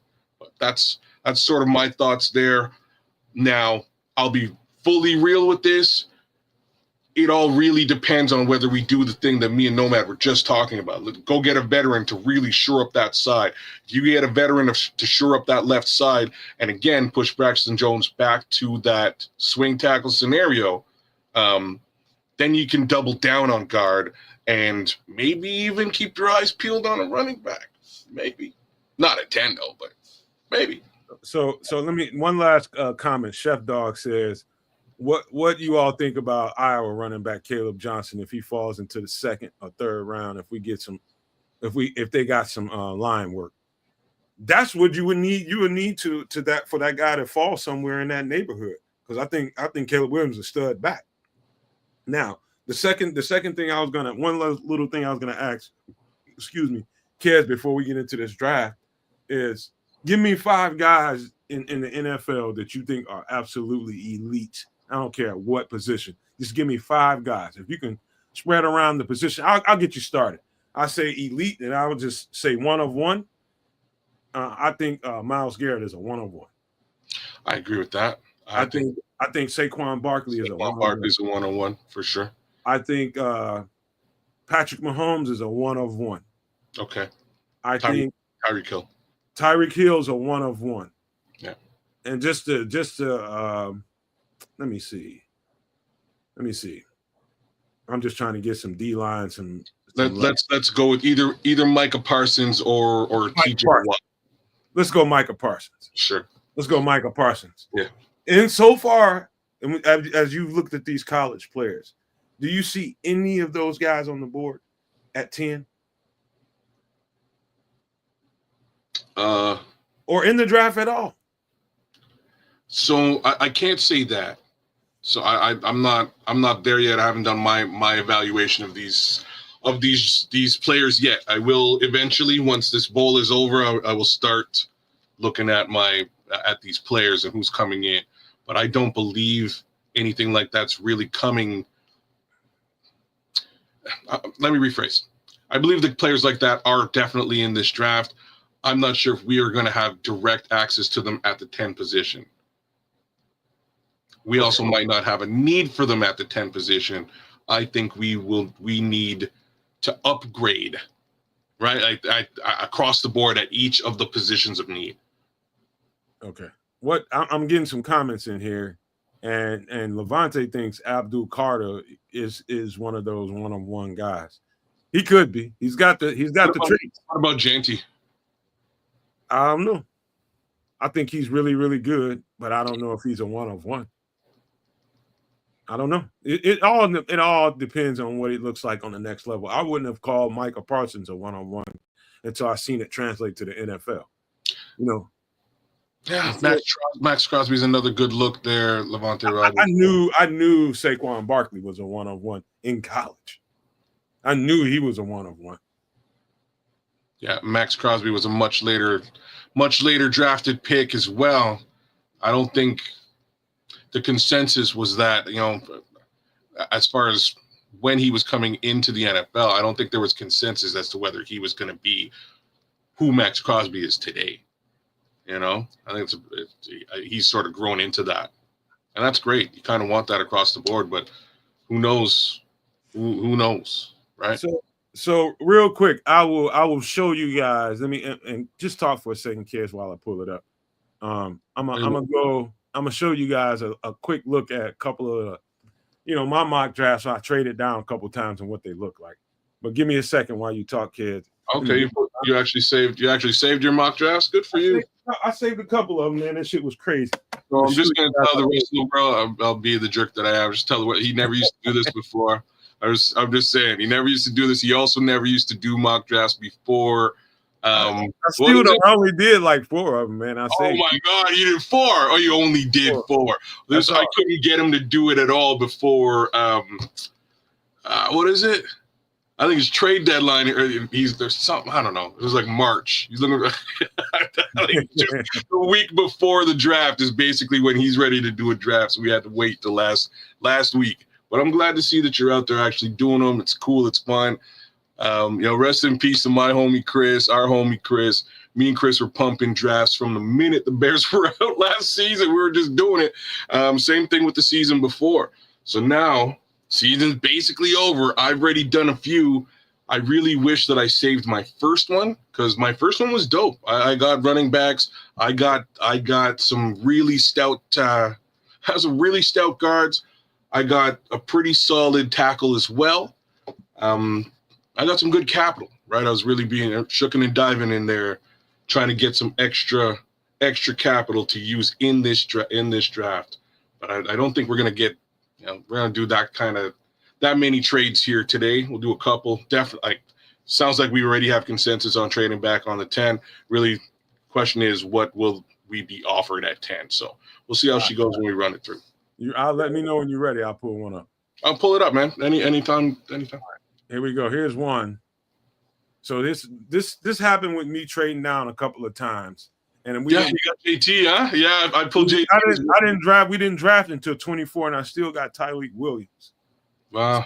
I still got Tyreek Williams, who I think is the top defensive tackle in the draft. At the second pick at 41, I was able to get who I think has got the best skill set as far as athletic ability, agility, just the whole tool set. As a tackle, I think Josh Connolly is better than them all, including Will Campbell. And we got JT Tuiamola, who I think is right there at the top of the edge rushers in there. Brashard Smith, the Lightning in the Thunder and Lightning that we're looking for Ben Johnson. If you guys haven't checked this guy out by now, shame on you. You shouldn't be watching the network, and I'm going to take your damn membership card for that because you should know who Brashard Smith is at this point. Latham Ransom, who I think is the top safety in the draft. Top safety, bar none, better than every last one of them all around. Savion Williams. If you don't know who Savion Williams is, this is probably the most talented receiver in college, including Jeremiah Smith, the freshman down at Ohio State. If you don't know who Savion Williams is, shame on your ass. Marcus Imbo, who is right there in the top 5 to 7 guys, I think skill set wise, tackle at Purdue. We got another tackle. Tosh Brooks, there's the Thunder in the Thunder and Lightning, the running back out of Texas Tech. Let me see who else. Antwaan Powell-Ryland, who I think is the best pure pass rusher, speed edge rusher in the draft. You talking about, specialists, get him in on first and third downs and get to the quarterback. I think he's better than anybody outside of. I think him and Mike Green from Marshall are probably 1A and 1B in my opinion. Baron Sorrell, another edge rusher. I know it's too many edge rushers, but you can't have too many edge rushers. You just can't have too many pass rushers, period. Baron Sorrell from Texas, and Nas Stackhouse, a defensive tackle, 3-tech from out of Georgia. I think with a couple of trade downs, you can end up with something like this. What do you think about it, Kedz? I like it, to be honest with you, and we're going to see this as we go forward here. There's a few players that we scouted last year that held back, that stayed back a year, and they're ready to go this season. JT's one of those guys. So I was like, as soon as I saw this drive, I was like, yeah, I'm not. You loved JT last season, as did I. I thought he was fantastic, and he'd be a great addition to this squad at the edge rusher position. Unfortunately, again, he decided not to go through with the draft, perhaps fortunately for us moving forward, right? So I really like that selection. Taj Brooks is another guy exactly like that. We paid a lot of attention to Taj Brooks when we broke down running backs last year. He was really solid. So as we go, we're going to see a couple of guys like that. Travion Henderson's another guy that we got a great look at last year, who's floating around and ready to go in the 2025 draft. The one thing that jumps out to me and is pleasing is that you kind of tripled down here at the tackle position. So we've got some 3-tech as well as some big boys here. I think this is a pretty decent draft. The last thing to say is I'm really glad that you got some focus on the safety position too, because that was another maneuver that I made in my personal draft. I'll tell you who I got as we go through this new draft later on here today. My mind will likely be I'll likely be remembered who it was, but I think we kind of have to address the safety position again, because who knows where what the future holds for Mr. Brisker. All right, Big Al says I got too much defensive players in my mock. I need some offensive line. I think we got. Let me see. Marcus Imbo is a tackle. We got. I didn't get a guard because I think Marcus Imbo. Yeah, you could have doubled up on the guard. I think Marcus Imbo is gonna. It's a good chance that he goes to a team that's not tackle needy and ends up being a guard. That's why I picked him. And so let's see what the next one looks like and see what you guys have to say about that. Pull it up. Right on. Okay. So the very first pick, I traded down again, and we ended up with Will Campbell at 18. That's your first left tackle. That's the left tackle everybody wants, and I still got Tyleek at 41. Oh, wow. Still got JT at 42. Yes, sir. Still got Lathan Ransom at 50. Wow. Jarrett Wilson, we got the center we've been looking for. If you don't know who he is, he's a battle dog. I mean, Jarrett Wilson is a little bit undersized, but what a war daddy. His freakish athleticism makes up for, being a little bit undersized, which he's gonna get to the weight that they need him to be. But Jarrett Wilson is a stud. We also got Bashard Smith again, that thunder and lightning combo that we're looking for. Bashard Smith, I'm standing on him. We got Marcus Imbo again at 147. Taj Brooks at 149. Antwaan Powell Ryland at 201. He's dropped in a whole bunch of people's draft, I assume. The guard from Wisconsin, if you don't know who Joe Heber is, just write the name down and go do your work on him. Warren Brinson, the 3-tech from Georgia. Seth Coleman, stud. Edge from Illinois. What do you guys think about that? Let me know. Like I said, I like this. I like that you got the center. I know, and it's a little tricky. Centers in this draft become available after pick 100. So you went and you got your center. You know what I mean? You drafted them a little bit early, but you got your center, and we desperately need one. Me personally, I probably would have got the center as opposed to Rashad Smith at 86. Question then would be, who do I get for running back? I don't know. Again, the rest of it's pretty straightforward. Taj Brooks, these late round picks, I would do my best to trade them up, but we might not even have the ability to do that when we move forward here with this draft, because it's just a little bit trickier to package up those late round picks for something. But sometimes you can. If we can maximize and get something, in and around pick 150, I think we're doing good for those last 4 picks, because we got 4 picks in the 6th round, And who's to say that any of these guys are going to be impact players that deep into the draft? But yeah, is what it is. I think we did well in the trenches on both sides of the ball here. I agree. You got yourself some at least one guard, a center, and 2 offensive tackles. I think you did your job. Hey, Levante wants to know what's the need for 2 running backs? What are you doing with Roshan Johnson? Letting them compete and letting the best man win? That's it. Well, yeah, Levante. What do you know what I mean? You know what I'm saying? Know what he's saying? Like, yeah, Roshan didn't really get the job done last season. I'm not so sure if you feel differently, but at the very least, you should draft competition and maybe even get a little competition in free agency too. That running back room needs to be retrofitted for sure. Marlon Johnson. I'm about to put your comment. Hey, Big Al likes this mock better than the last one. Okay, Marlon said he would take Watts over Ransom and safety. FFG feels the same thing about Watts. You talk to FFG, that's his guy. I like Watts too. I think he's right there in the top 2 or 3. But I'll tell you, a guy that I think might top Watts is the safety at South Carolina. I can't think of his name right off the top of my head, but I think he's right there with Ransom. I think he's that tough. I just can't think of his name right off the top of my head. My safety list is not close enough to me to be able to get it. But somebody please look up the free safety at South Carolina. That dude right there is going to Nick Emanwari. Yeah, Nick Emanwari. Nick Emanwari might be better than Watts. I'm just telling you, I do my homework, so y'all got the right one today. I'm telling y'all. So, all right, you want to go ahead and do a live one? Hopefully, you guys enjoyed this. Yeah, Nick Emanwari. Thank you, guys. I think he might be better than Watts. Well, we'll have to see. We will have to see. But I think that is a position of need in some capacity. I love the fact that we have Kevin Byard, but we need to address the Brisker situation, and I don't think we can do it in free agency. Yeah. All right. Well, let me get this down, man. Let you do your thing, Maestro. Let you roll it out. Get it down. We can get it popping whenever you're ready. You want to have a general conversation where you're getting this simulator from and. Sure, I'll give them a little bit of props. So this is Pro Football Network Mock Sim. Why I use this one is you can do your trades. It runs all the way up to round 7.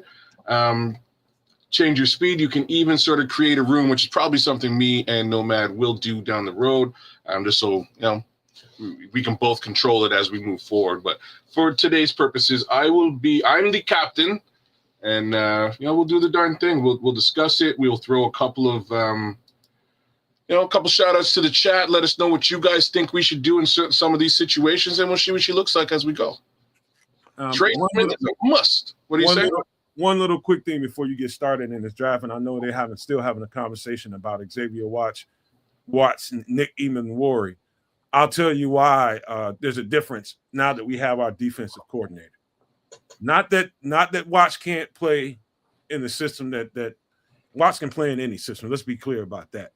But Dennis Allen is probably going to covet guys that play more in attack up man-to-man press kind of defense, and that's a lot of what they do at South Carolina. So you saw Nick Emanwari playing a whole lot more man-to-man than you ever saw Watts playing at Notre Dame, and they played a bunch of zone, but they played a bunch of man too. But if it's a safety that it's going to be between Watts and Emanwari, I think it'll easily be Nick Emanwari for a guy like Dennis Allen because they tack up and play more man to man, and those are the guys that he likes. You know what? My guy FFG style really just hit me in the face, and he's asking, Kedz and Nomad, who are you guys signing in free agency to address both sides of the ball before the draft? And you know what? We should probably have a quick conversation about that. You want to do that? If you want to, man, we can do it. All right. So give me just a hot second. I'm gonna open up Spot Track, and we're gonna look at free agents.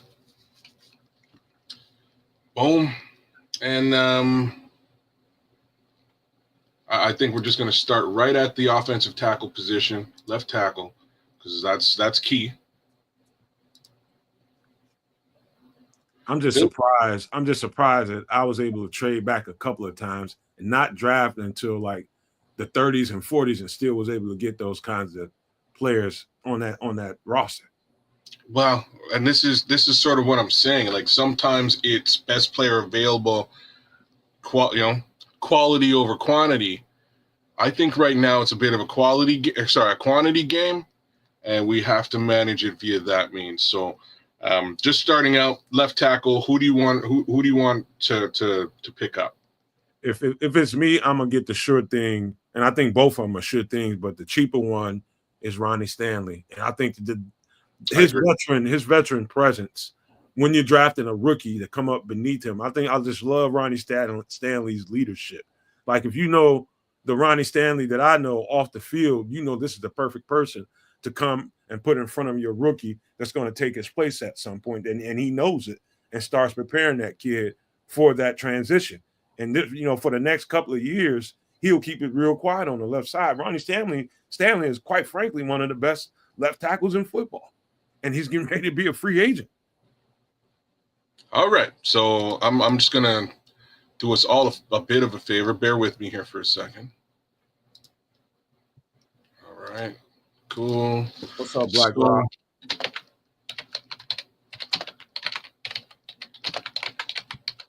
All right, so we picked up Ronnie Stanley at left tackle. So he's our starting left tackle, or at least that's the idea at present. All right, we're gonna look at the guard position here next, because I think that is important to address in free agency. Boom. All right, sharing that with you. Hopefully you can see it. Zach Martin, Brandon Scherf, James Daniels, Austin Corbett, Kevin Zeitler, Will Hernandez. Those are sort of the top names here. What do you think, Nomad? I don't think Zach Martin is going to be able to command that. What is that, an $18 million contract? I think you can get him for 10 at this point. But I think him or James Daniels. In fact, you know what? I'll go and get Mekhi Becton. I go and get Mekhi Becton because I think at the top tier of that is too expensive. I go and get Mekhi Becton. He's not on this list though, Doc. He's not? I don't see him. I'm gonna run a quick. You got to go down a little further. He's down there a ways. I'm pretty sure he's there. I looked at Spot Track the other day.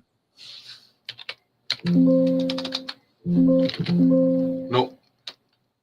You don't see him there at all. No. All right. Just scroll one more time. I'm pretty sure he's down there somewhere. I just ran a search on his name. I don't see him anywhere. Wait, no, that's not him. Keep going. Why is he not on this list? He's not on this list. He's not an unrestricted free agent. If that's the case, let's just say, just for the record, if he were there, and I think he's going to be there, it's going to be Mekhi Becton. But if not, I'll go James Daniels. Okay. All right. So we got James Daniels at guard. Now, real talk, we need two guards because even, Matt Pryor's also on this list, and so is Tevin Jenkins. So we're losing potentially two guards. KQ says Becton might be listed as tackle. He probably is listed as a tackle. Talking about Mekhi Becton, I assume. Yeah, he is. He's listed as right tackle. Okay, and that's what I would have done. That's what I would have done. That's going to be one of my first two, probably my first two signings. If whichever one comes first, Stanley or Mekhi Becton. Those are going to be the first two things I do in free agency. All right, so you know what? That's cool. So we got two guards. Then we're going to go get James Daniels. We're going to go get Mekhi Becton. Next up started off with left tackle Ronnie Stanley. So we've done a little bit of work here. We got a couple of guys that can fit the bill. One last guy that I'm going to throw at you. What about Patrick Mekari? Patrick Mekari is the good thing about Patrick Mekari is he can play pretty much any position. So if you want, you want Makari to come in here and be your center, and you want to shore up your center. You know what I mean? Makari is the guy that can do that. I'm not sure how much experience he has at center. We're going to look at center true, but I think these 4 guys really help shore up our offensive line from a free agency perspective. Let's just take a quick peek at center because, again, right at the top is the big homie, Coleman Shelton, number 2 center in this offseason. I might be, you know, kind of. Damn. I can be talked into getting Ryan Kelly. He would shut it down and get it quiet at the center. Ryan Kelly, I don't know exactly what his age is. He's 31, so that's not really old for an offensive lineman. I think they start getting better the older they get, to be quite honest with you. Nicked up a little bit more, yes, but you know, that would be a name I would look at if it's not Patrick Makari. Patrick Makari can play anywhere. There's people need to know that Patrick Makari can play center. I'm going to heavily suggest we re-sign Coleman Shelton. I know folks don't want to hear that. I'm just looking at this. I'm going to argue all day about that. Hell. I'm sure you will. You know what I mean? But, like, if we're looking at this list and the top center above him is 12-5 for the year, and that's Ryan Kelly at 31 years old. Coleman Shelton at number 2, not much younger, 29 versus 31 at $3 million. I'm gonna get Coleman Shelton out of the building, bro. I'm not playing with him. I'm not playing. Oh, I'm going to go with Patrick Makari and ask him to go play center for me. And that's fine if you can transition over, but I'd rather have a sure thing, because again, we've seen situations where snaps ain't great, and I'd rather somebody who's dedicated to the role as opposed to not. Tristan Colon, Castillo, or Nick Harris, either one of those guys, do anything for you? They're both 26 years old for the most part. How much have we spent so far?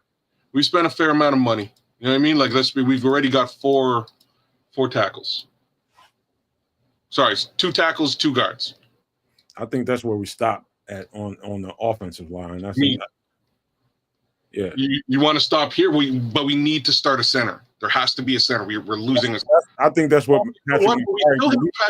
we still have Bates. We still have Ryan Bates. Ryan Bates is still on the roster, and that's the guy we intended to be the center all along. Okay. All right. So we've got our starting center on the. We have Ricky Stromberg. And we have Ricky Stromberg behind him. These are 2 good things. Okay. All right. So we will put a pin in center and move on to the other most obvious position of need.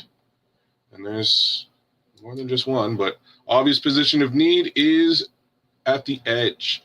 And look who's back. Khalil Mack. Just go sign Chase Young. You know that's exactly what Dennis Allen is going to want to do. He's going to want him or DeMarcus Lawrence, but DeMarcus Lawrence just came off an entire year of being injured. He either do that or go after Marcus Davenport, who's only 28, 29, and bring him back in the building from Detroit, but he's often injured as well these days. So to me, it's going to be one or 2 guys if they go edge. It's going to be Davenport or Chase Young, and I think he'll go with the younger Chase Young. Okay. All right, so we got ourselves a Chase Young. Real talk.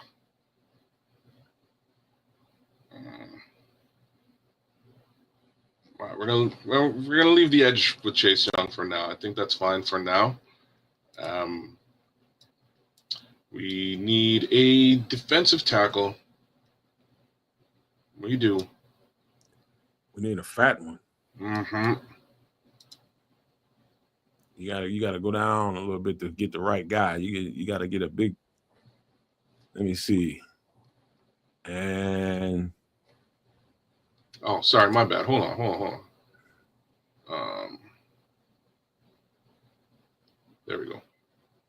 I can't see it that well, but I can see BJ Hill, DJ Jones, Sebastian Joseph, Javon Kinlaw, Austin Johnson, Greg Gaines, Mike Holt. John Jenkins, Jerry Tillery, Linval Joseph at 36 years old. No, thank you. He's gonna go with somebody like a Jonathan Hankins or somebody like that.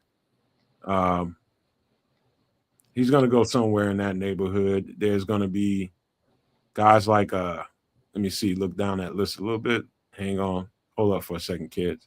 Let me look good. Milton Williams would be another good pickup at Philly. Let me look. Jordan Phillips, possibly, but he's not the big boy, the real big boy that we're really looking for. I'd probably go with Milton Williams. No, I'll go up a little bit more. I'd probably go with Hankins' big ass. Jonathan Hankins, 32 years old, Doug. Sure. Either that or Milton Williams, whichever one you. I'll leave that one to you. But that's meat that you need to back up Billings. I would do Milton Williams simply because of the age factor. He'll be around a little bit longer. We can test out the waters, and hopefully he grows with the team, making relatively small wallet share. Nick, this is Spot Track, I believe. Yeah, it is. SPOTRACK. Spot Track. All right, Milton Williams. Oops, we'll go 1.5. Oops. Okay, so we got ourselves a DT. Doing pretty good. Got something on the edge. I'm going to heavily suggest we look at running back. And you can get a guy, but it can't be. I don't really want to get a guy. I'm just looking. I think you need safety more than you need a running back right now, because I think you can get every running back you need in the draft. That's why I drafted two every time. I agree. I don't want to pay for a safety here though, because safeties are. I don't know why we have a really unsure situation. I know. We know we're going to draft a safety, but you're going to still need to bring in a veteran. Well, you got a rookie, but you're going to end up trying to start that rookie, but you need something solid to back him up. What do you think about Diggs? I like Hicks too, man. I think you talking about Quandre Diggs? Mm-hmm. Quandre is a man-to-man corner. He can fit. Let's go back to the top, though. Justin Reed is a really, really good pickup, but he's going to be a little expensive at 27. Yeah, he's way out of our price range now. Tyrann Mathieu, super old, closer to the price range that we could do. Xavier Woods, good. Xavier Woods is like perfect for all intents and purposes. Jeremy Chin isn't bad either. Quandre Diggs would be a really good cheap pickup and really solid pickup. And he's only, let me see, Quandre Diggs is only 32 years old. That's not real old. He plays, Quandre Diggs is a nice pickup at strong safety because he likes man-to-man safeties and safeties that can really, really tackle. Quandre Diggs might be a pickup for us. All right, we're going to keep it simple and just roll with Quandre Diggs.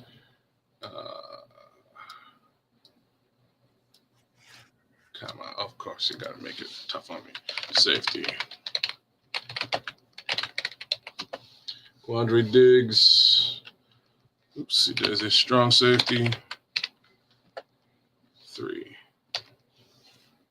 All right. So we've hit a bunch of stuff here. Any other positions of need in your opinion? Right now, I think you might find a lesser wide receiver, mid-tier receiver, maybe. Yeah, that's exactly what I'm thinking too. All right, so none of these guys at the top. But imagine we don't have Keenan. Of course. What kind of receiver would we be looking for? Would we be looking for an X receiver, or would we be looking for a slot guy? Which one would you be doing? I would be looking for a slot. Okay, so there's a couple of slots there. I don't think this receiving group is really, really that good. Like maybe I wouldn't be looking for a slot. Maybe you could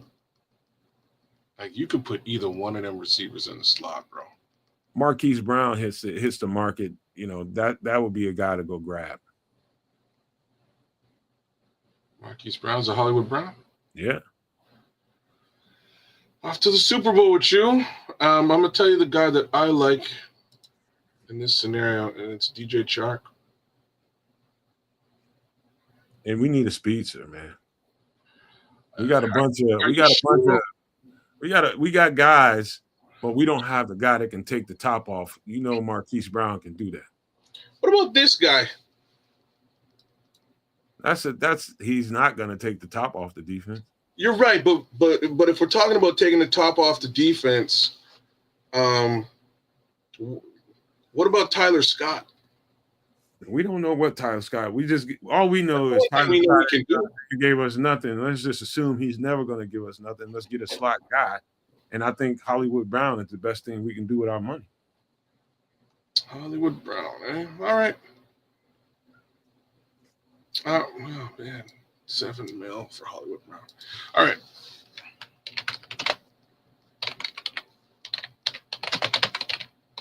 Getting a lot of comments in here, man. People would go in all kinds of different directions. Kevin Zeitler come over with Ben Johnson, and to be frank, I agree with all of your suggestions. Tutu Atwell, he's another guy that if you're looking at a speedster that would really fit the mold. And Tutu, where are you, Tutu?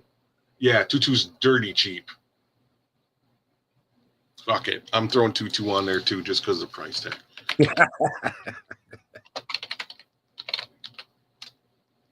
Right, 1.7. Like that's we got to save some money. Well, like super affordable situation, right? So now you got a couple of wide receivers to really do the job, a little bit of backup. I think that's okay. Rondale Moore. I'll let you round it off. I'm gonna pop out real fast and come right back. There's some really good. Elijah Moore's another guy I'd be interested in, to be honest with you, probably even more so than his Marquise Brown, I'll tell you. But we'll leave that alone. I'll throw this at the chat. Any other 42840 for Tez Johnson? Oh, in the draft, right, Levante? Yeah, okay, or draft a wide receiver like Tez. Yeah, we'll see. Personally, I don't want this season. I don't want to put any capital outside of maybe free agency into the wide receiver position again. We drafted at 9. We've got DJ Moore on the other side. We've got at least 2 top tier wide receivers. We really just need a speedster for the middle. Maybe that speedster's Tyler Scott. Maybe it's Tutu Atwell. I think that might fit the bill, but I don't personally. I don't want to. I don't think this is the year you focus on wide receiver. You can bring in a free agent as needed here. Any other positions of need, you guys, that we haven't looked at that you think we can look at? I'm going to look at running back one more time. I hate the idea of even paying more money at the running back position, but I'll do it anyways. We shouldn't need corners. We're pretty good at the corner position. Linebacker position, we're pretty good, except we may wind up losing. Bears need a kick returner. You're damn straight we do. You're damn straight we do. What the hell you got Tutu Atwell for? Is he doing that in any capacity right now? Tutu Atwell can definitely return kicks. Yeah, but let's just be real. There's guys here who do return kicks at a high tier that are available. And even then, I think DeAndre Carter's still on the team. I think he's still under contract, so I think we might be fine there as well. Hey, you know who can return kicks? I think we spent enough money, man. Sorry, Bellis Jones. I had to do it. I was gonna mess with all y'all. Anyway, I think we're okay. So here's our off season, real quick. In free agency, what we did was signed a left tackle to start, and that's left tackle Ronnie Stanley. I just have to do something real quick here. Everybody thinks we should have signed a tight end. I don't know about that. I think we're gonna draft. Late and get a tight end or 2. Who knows? Or undrafted tight end from the post draft. But I don't think free agency or like if we sneak onto a really, really good tight end in the draft. I don't know. I think we got too many needs to be worrying about tight end too much. You know what I mean?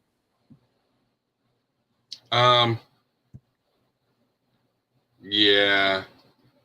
Like there's some like we've got two really solid tight ends on the team right now. You know, with Cole Kmet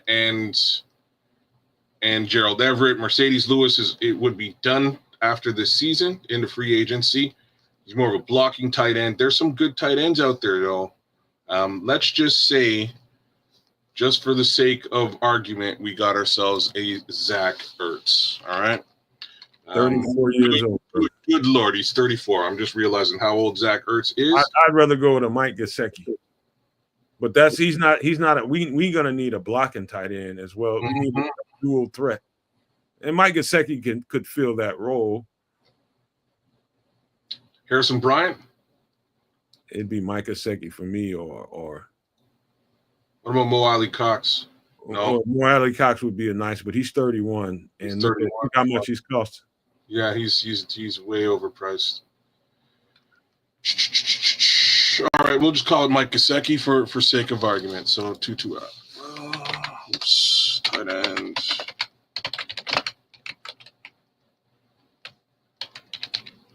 Mike Gesicki, and he's costing us what? 2.5. Okay, so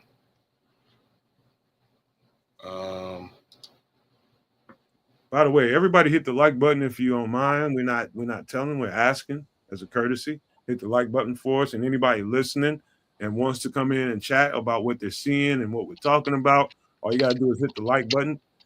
Come on in. Just bring your ass on in, we'll welcome you. All right, so just thank you for holding it down for me for a second. I'm just going to do something real quick. 7 for 5, 8, 5, 3. Black Rob, who we talking about? Black Rob says, why wouldn't we want a 3-time Super Bowl caliber player at 26 years old to be the leader on the O-line? Who we talking about? You talking about he's probably talking about Kansas City's guard because he costs $22 million. And that's too much for a damn guard, Black Rob. When we got other needs, man. You can't spend all that money on a guard. We got too many other needs to spend it all in one place. Hey, maybe we still can. We're like I'm working some magic here. Maybe we still have some cap. If to spend $22 million on a guard, like maybe I wouldn't do it. That's why we didn't do it. But maybe we can. Bear with me here. Just want to do some quick math. It sounds great on the surface, but you got to just know it's a guard. You know what I mean? And we got so many other needs. And he's a stud. And I like Trey Smith. I love that guy. But $22 million is a lot when you need a lot. You know? All right. So if we did what we have here, we couldn't afford it. So what we have here out of a 60 plus, let's verify that very quickly. Chicago Bears, we should have 69, dude, in total cap.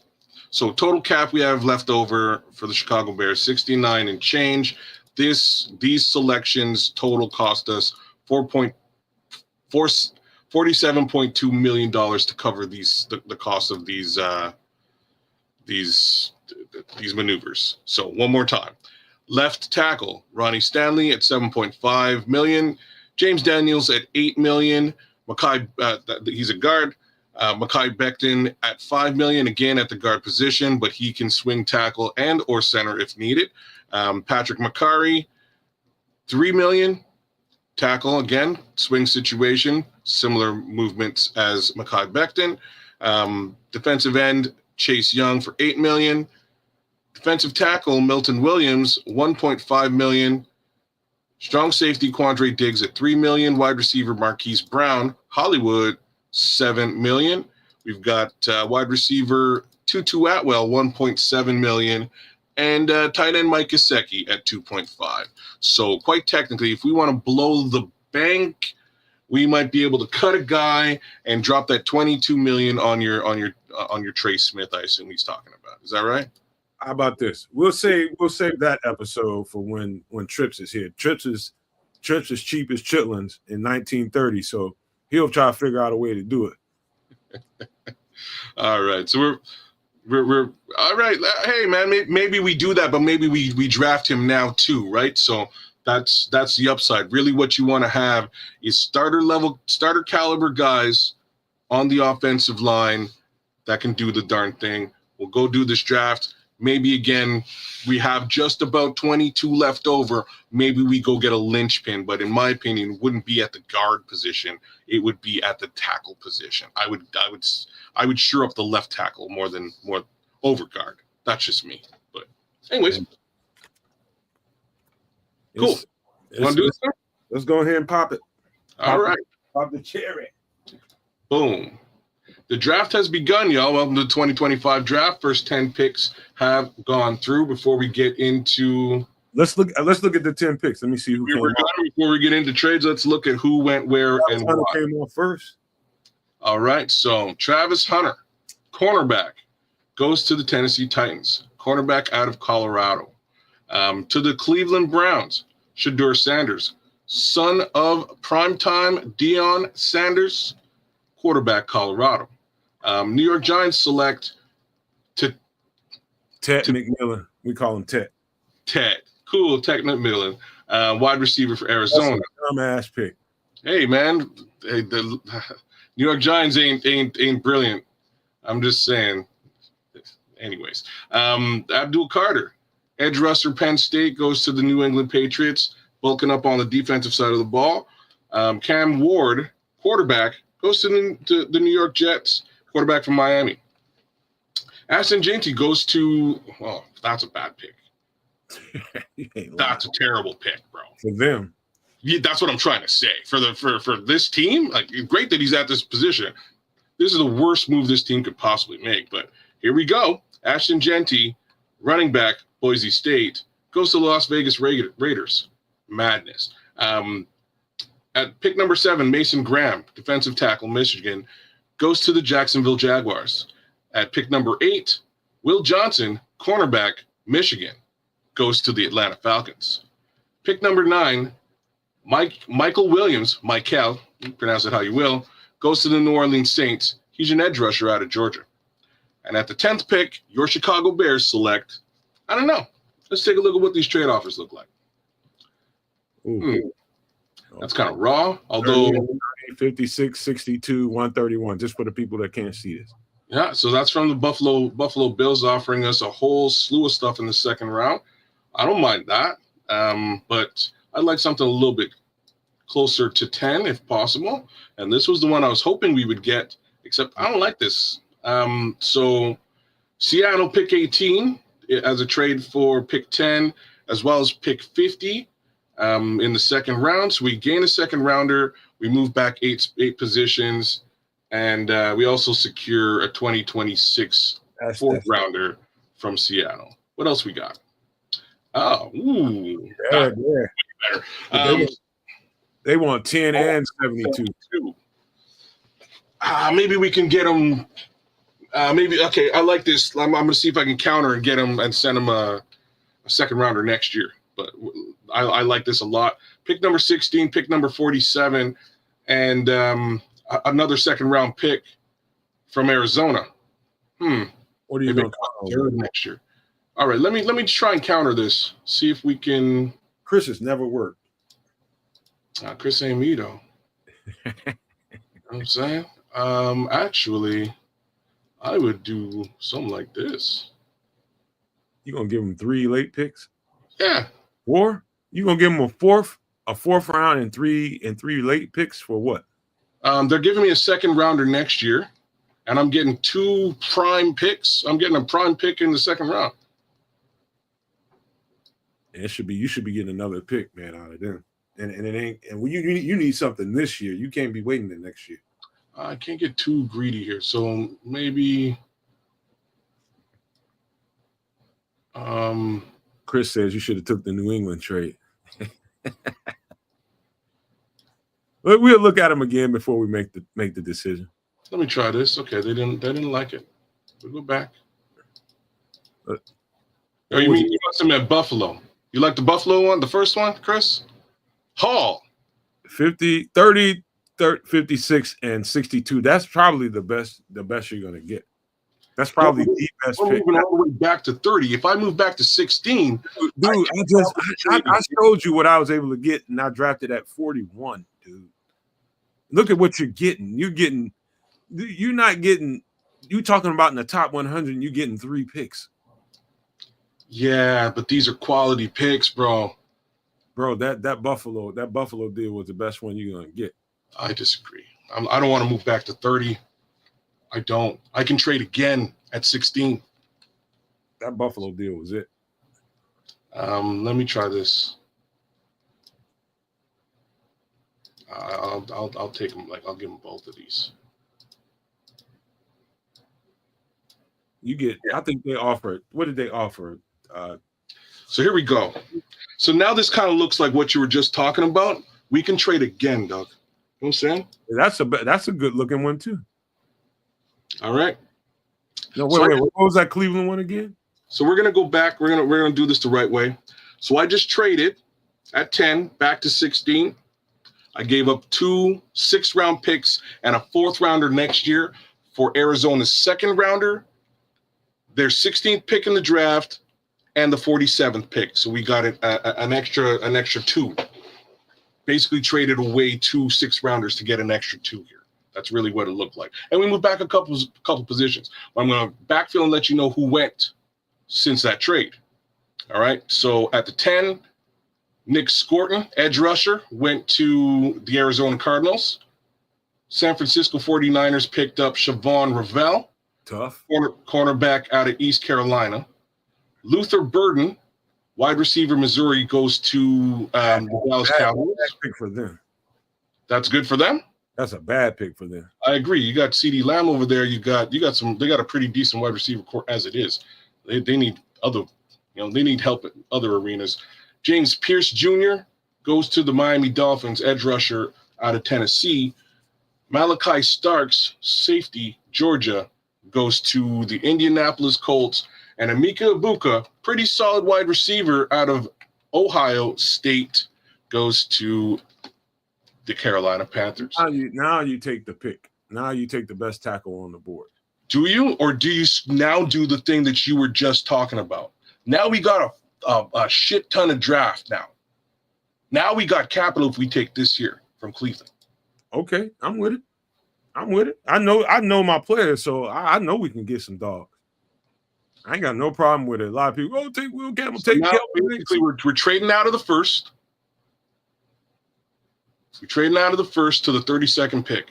Sorry, 33rd pick. We basically have, and I think I can hide this and show you what we have. Let's take the Cleveland one, man. That's easy money, and we're gonna come out loaded.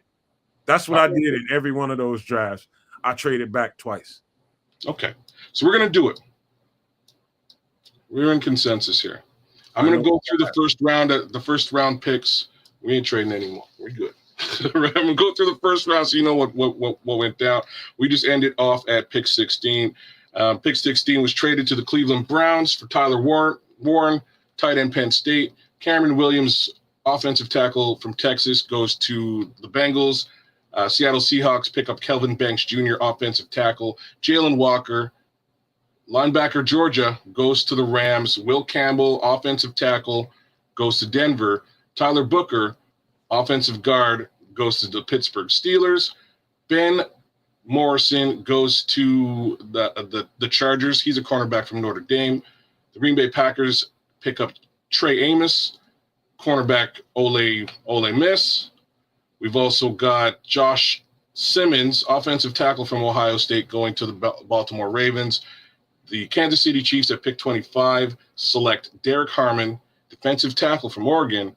Walter Nolan, defensive tackle from Ole Miss, goes to the Tampa Bay Buccaneers. The Vikings select Mike Green, edge rusher from Marshall. Xavier Watts, goes to Notre Dame. From Notre Dame, goes to the good old Detroit Lions. We then have the Washington Commanders picking up Harold Fanning Jr., tight end Bowling Green. Jahdae Barron, safety from Texas, goes to the Buffalo Bills. Jonah Savaiinaea. I'm trying. Offensive tackle Arizona goes to the Philadelphia Eagles. And the last pick number 32 in the first round, Nick Imanwori, one of your guys, we were talking about him just a little while ago, safety, goes to South Carolina. All right. Bears are on the clock, first pick of the second round. See, this is where it gets interesting. Now, like Here's right your now, home this is where I ended up every time, and that's why you always saw Tyleik Williams come off the board early for me. Because And here he is.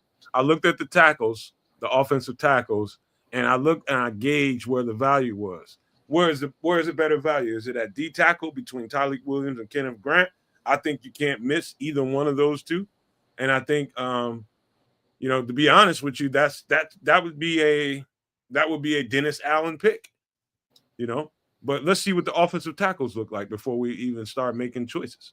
So that's where we got to go. Offensive tackle. Offensive tackle. We know the first two off the board, Kenneth Grant or Tyleik Williams, should be one of the picks that we make. But let's see what that value is at O tackle before we do that. So, okay, so we're going to do exactly that. I'm just going to also show you, here we go, my picks. So we've got pick 33, 39, 41, 47. So we got a bunch of picks in the next little bit, all crammed together. So odds of us missing out is a little bit slim. Now, the facts are OT's hot position, and the OTs we have available right now are Armand Membu. No, go back to the top. There's nobody else. You can go to offense, and it'll take you directly to offensive tackle. It's going to give you the same guy I just gave you. Let's see who's at the top. Armand Membu. Yeah. Next guy. I'm going to put him on display soon. Josh Connerly is another stud. Because we're going to be picking in rapid succession, I think we'll be able to get one of those two players after we take the D tackle. I think so too. So if you're confident in these two players, these two selections, we're coming right back up at 39. It's gonna end up being Emory Jones for me. But let's take the D tackle first. I think that's where the value is. Okay. Let's take the D tackle first.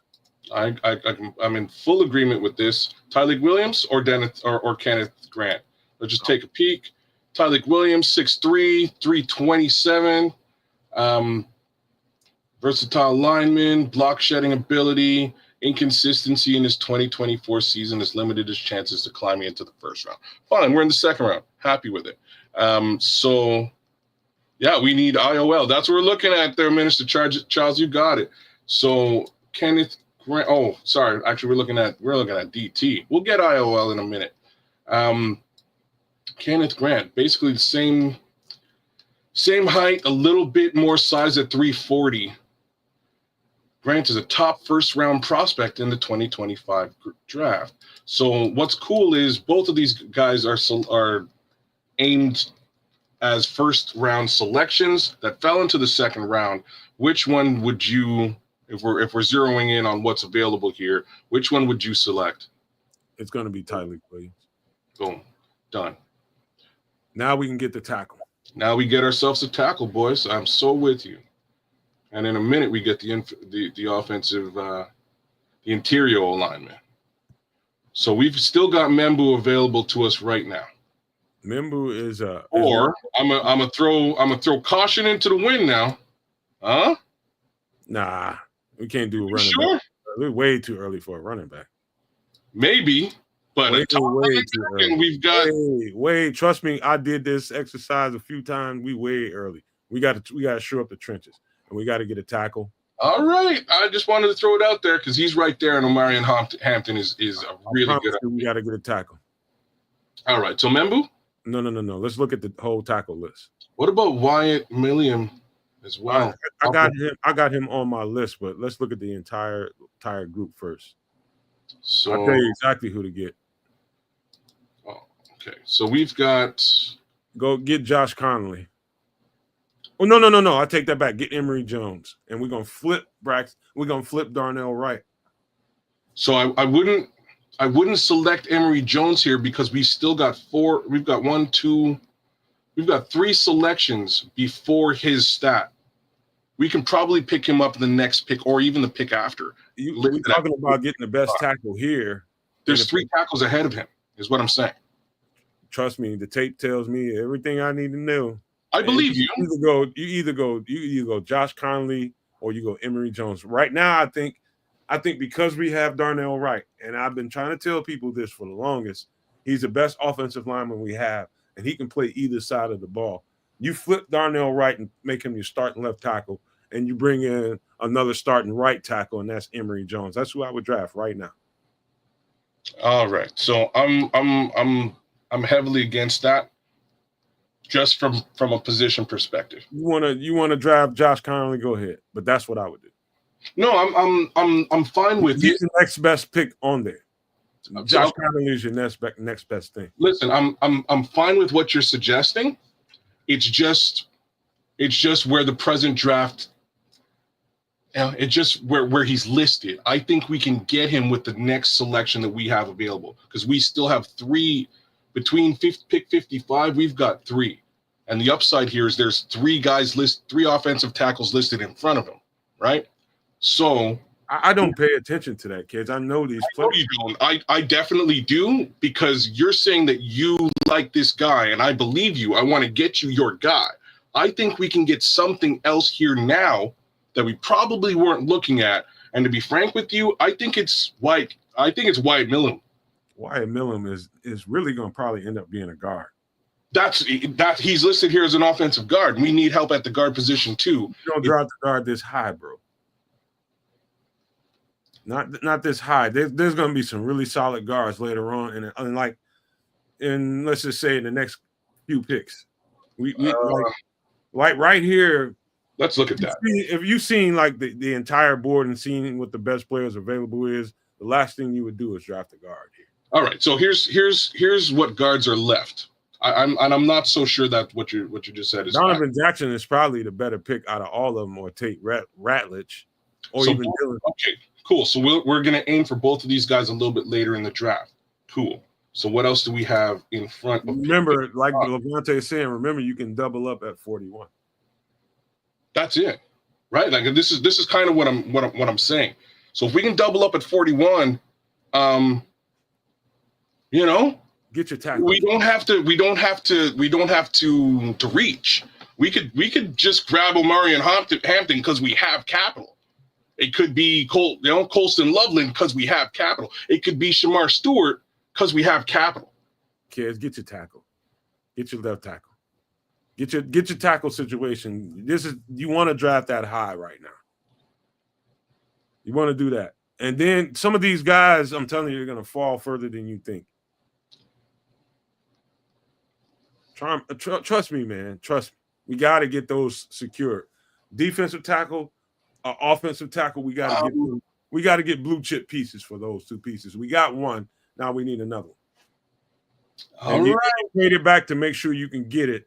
Because of the way the board fell, you still got blue chippers sitting there, and it's just about which one you feel comfortable with. And I think it's Emory Jones, but if you want to get Josh Conley, that's what I'm trying to tell you is I think we can get all of the guys you want, and still get the running back right now. Okay, kids. Watch me do it. Take Josh Conley, man. Take Josh Conley, and you can still get Omarion Hampton. I guarantee you that. All right. I guarantee you. If that's who you want, you get him. I don't care. I'm taking your scouting advice into consideration here. And if you think this guy is better than the other 3, I'm with it. Emory Jones, I'm with it. But if we're aiming for Emory, 3 of these tackles have to come before Emory, and likely will.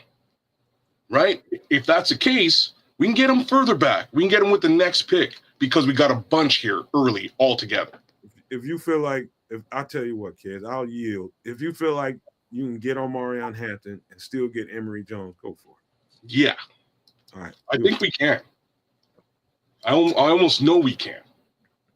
Pick 41. Hell, we're right. We're like, look at this.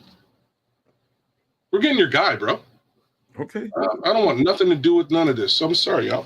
We ready traded. I'm being a diplomat right now. I'm being a diplomat. Let's roll. I love it. I love it. I love it. So look at this. So you want your guy, or let's get your guy. I would get Emory. I would get Emory Jones right now, and flip Darnell Wright. But you can get Connolly if that's how you feel. I'm gonna back off. I like your Wyatt Millum ain't exactly what you think. He's more guard than he is tackle. Don't draft him as your tackle. Well, so you're saying I should wait at guard then as well? Absolutely. We should wait at guard. Okay. Wait at guard. Okay. So do you want to consider the edge now? Let me see the edges. All right. So right here we've got Shamar Stewart, Landon Jackson, Princely. I'm not going to butcher your last name. I would do what if I think you're still going to be able to get Emory Jones. What's the next pick after 41? 47. Take the edge, get JT. That's what I thought. Boom. And here's your Emory Jones right here, Doc. Here's your Emory Jones. So we still have, watch this now. Offense. OT. All there, we still have the Josh Connerly is still there. Would you do Josh Connerly here or Emory Jones here? Your choice. It's all about whether I'm gonna yield to you. What do you think? You think you want to leave Braxton? You want to leave Darnell right there, and you want to just draft a pure left tackle, or you want to flip? I would prefer pure left. That's Josh Connerly then. Then that's who we're getting. Boom. Looky here, looky here. All right, wait, so now what's that pick? What's that pick there? Which one? That trade they just offered you? Moving back to pick 95. I think we got the pieces we need, man. Now I'm going to safety. I'm going to see which one of my safeties are on the board. That's why I'm going Lathan Ransom right here. So hold on. We're going to get your Lathan Ransom at 72. All right? You think so? Uh-huh. He's listed. There's a safety in front of him. We'll get your guy in 5 picks. At 62, though, I think we have to get your guard. We addressed center already, Lewis. If you just got here, we addressed that in free agency, so we're not desperate for that. So Tate Ratledge right now, guard. He's listed at 67. We're drafting him at 67. No. Look at the whole board right now. Look at all. Look at the very top. Okay, you got Deion Walker, you got Marcus Imbo, who can probably play some guard. Kyle Kennard, another edge rusher. It shouldn't be there, but he's fucking there. Holy shit, he's there. Yeah, you don't know how bad Kyle Kennard is, but we need to get that safety, I believe. I think we need to get the safety. Well, I'm telling you, we can get the safety at 72. All right, hold on. Let's see. These guys here. Keep going down the list. Keep going down the list a little bit. Mason Taylor, Jaden Higgins, Tez Johnson is there. You want to all right. Go to D tackle. Just to look at it. D tackle. Deion Walker. Okay, look at edge again. You got Kennard. Kyle Kennard is. I'm telling you, dude. We just drafted an edge, though, man. I you know what I mean? I wouldn't double up, although we desperately need edges. Like, let's be real. Okay, we can look at guards and see. I'll give you what I think about the guards. So if we're talking about offensive guards, Ratledge is right here at 67. The rest of them are fair ways away.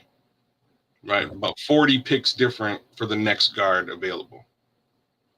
Freaking we can get him much later. Jaden Roberts is a stud.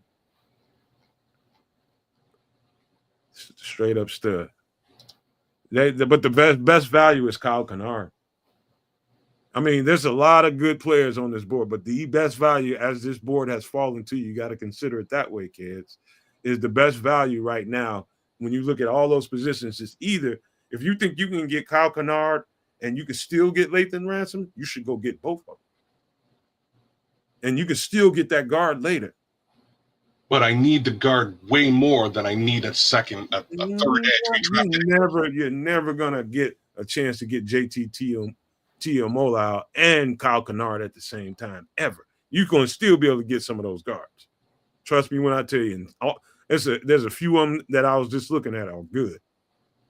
All right, I'm gonna throw this to the chat before we make this selection. Guard, tackle. They're gonna tell you to go get Kyle Kennard. I'm telling you right now. Guard, tackle, edge. We've drafted an edge and a tackle already. What do you guys think? Value doesn't win championships, says the good minister. Embo can play offensive guard. That's why I'm kind of putting the tackle in there, so maybe he can swing. I think we go guard here, guys. What do you guys think in the chat? Ant Mass is coming in guard. Lewis is saying defensive tackle, but he's saying Collins. Marcus Embo, by the way, is only 300 pounds. I don't know that he's going to be a starting guard right away. He can. I think he's got the skill set to play guard, but he's going to have to put on another 20 pounds. So far, we got one Kennard. But mostly guard. We're going to get guard, y'all. We're going to get guard. You don't have to get no guard this early, not at no freaking 50. Look at where we are, man. You don't have to get a guard that early. You got to get dog players when dog players are available, and that's Kennard. You got to get him, man. You either get him or get Lathan Ransom, one of them two. KQ saying Tate Rutledge. Marlon Johnson saying Tate Rutledge. That's what I'm thinking here, guys. I think we get Tate Rutledge. He's a future All-Pro. This is one of these days, and they'll look at you in the annals of history and say, Kedz and Nomad drafted Tate Rutledge over Kyle Kennard. Now they're also going to say that Kedz and Nomad got JT Tuimalu, so I'm cool with it. That's a bad idea. You'll be able to get Tate Rutledge. Too early for guard. Yeah, all right. Too early, bro. All right. I don't know, man. I don't know. Them guards are going to be there. There's tackles on that board that you can make guards. I mean, really good ones, too. So then Marcus Embo, then. Like, I have no problem. Embo's only 300 pounds, bro. Oh, Jesus, Murphy. There's some other guys on there that I can point out to you. Trust me when I tell you, kids. Take Kyle Kennard. All right, we're going to take Kyle Kennard. Next thing is got to be, it's got to either that or take Lathan Ransom right now and then go get. If you want to get Tate Rutledge, get Tate Rutledge next. Well, like I'm saying, we'll take one of those two players while they're there. We'll get Lathan Rutledge at pick 72. If you want Kyle Kennard, I will do it. Consider it a go. Kennard is about 6'4", 6'5", about 260, 265. Perfect for what we do. I think he's more. KQ saying basically he's Austin Booker 2.0.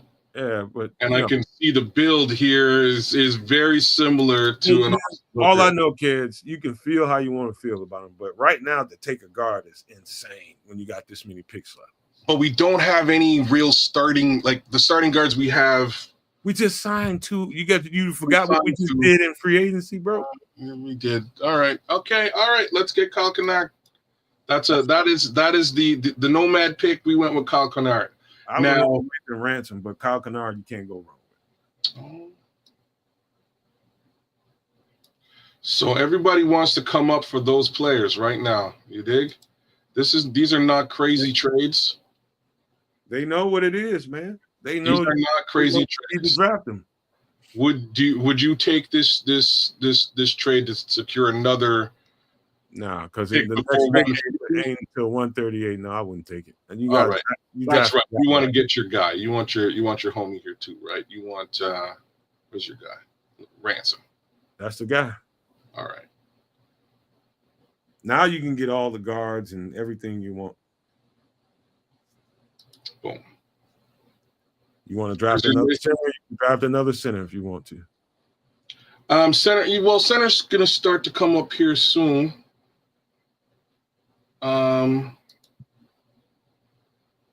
be honest with you, we're just about done. So we are looking at a whole bunch of running backs. But we got it. We need a guard here.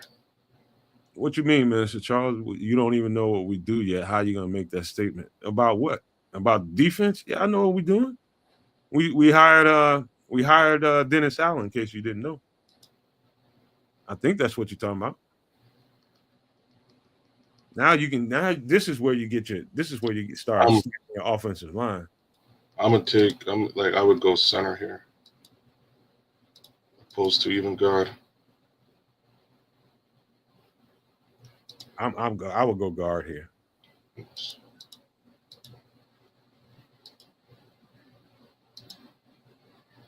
I know Allen does want big edges.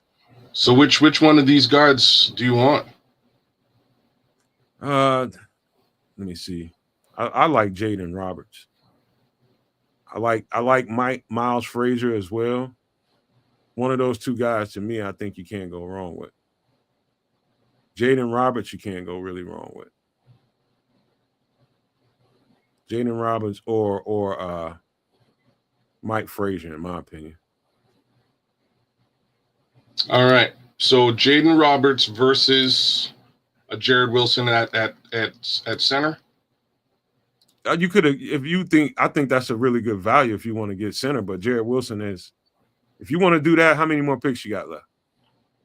We got one more pick, but we've got capital from next year that we could use to trade right now.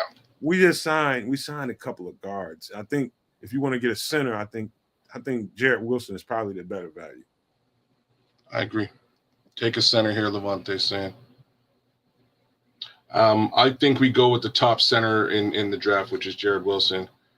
So, and the fact that he's still here is crazy. Fell right to no, we're early, and potentially we're early for him. Really, the question is, who else out there really needs a center? We need one. I think we desperately need one, and I don't mind picking him here at all. I think that's a pick you should make. All right, Jared Wilson goes. So I'm going to pause this draft before we go crazy. All right, so we've got.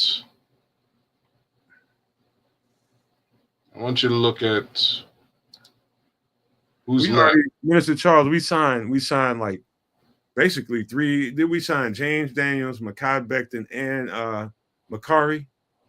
All three of those guys can play the interior. All three of them. And we still might end up signing Tevin Jenkins and keeping him on. Well, this is also Ryan Bates can also play guard too, right? So I mean, if we let Jared do his thing, we've also sort of backfilled at the guard position a few different ways.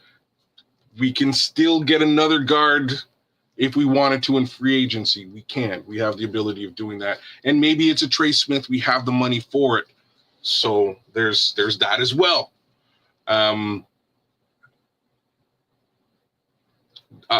real question at this point is I kind of want you to take a peek at who's left over here at Nomad. And we'll go through some of these names. Is there anybody that you would trade back into this draft for? Say that one more time. I will. Is there anybody that you would trade back into this draft for? Because right now, that's left on the list. Our next pick is at 204.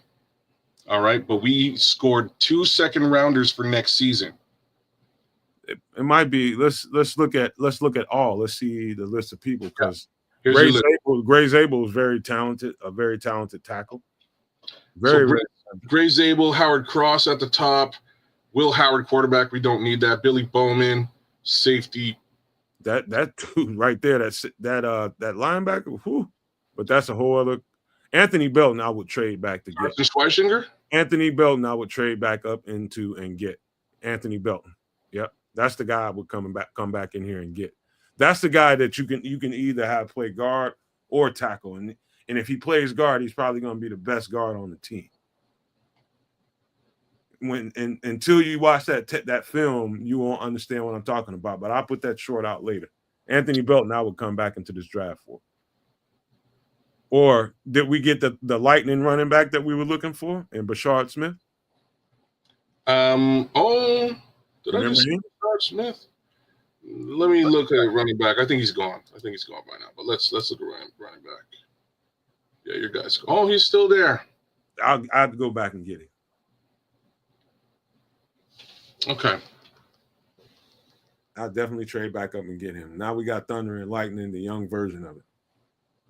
That's pretty sick, actually. Let's just take a quick peek at this gentleman. 196. Yeah, that's Thunder and Lightning, all right.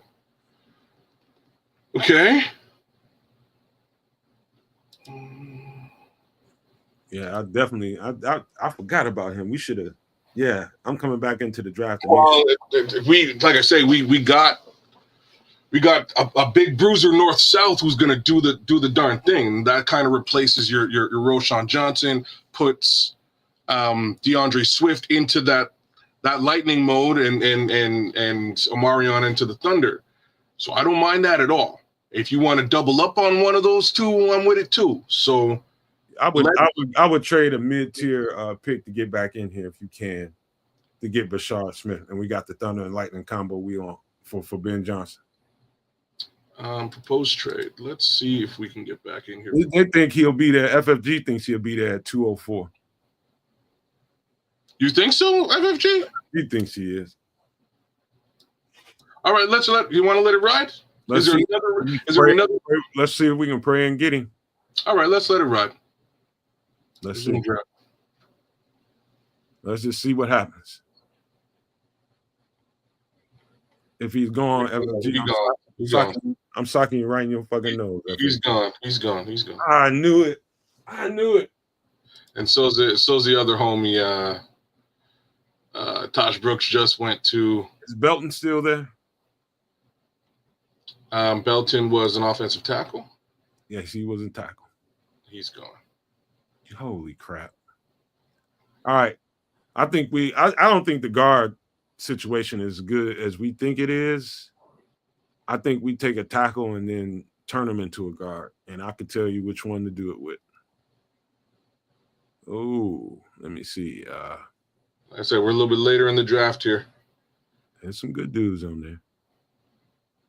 Some good dudes on here. Slow up, man. You're moving way too fast. I think J.T. Davis would be a perfect guy to do that. The Illinois guard.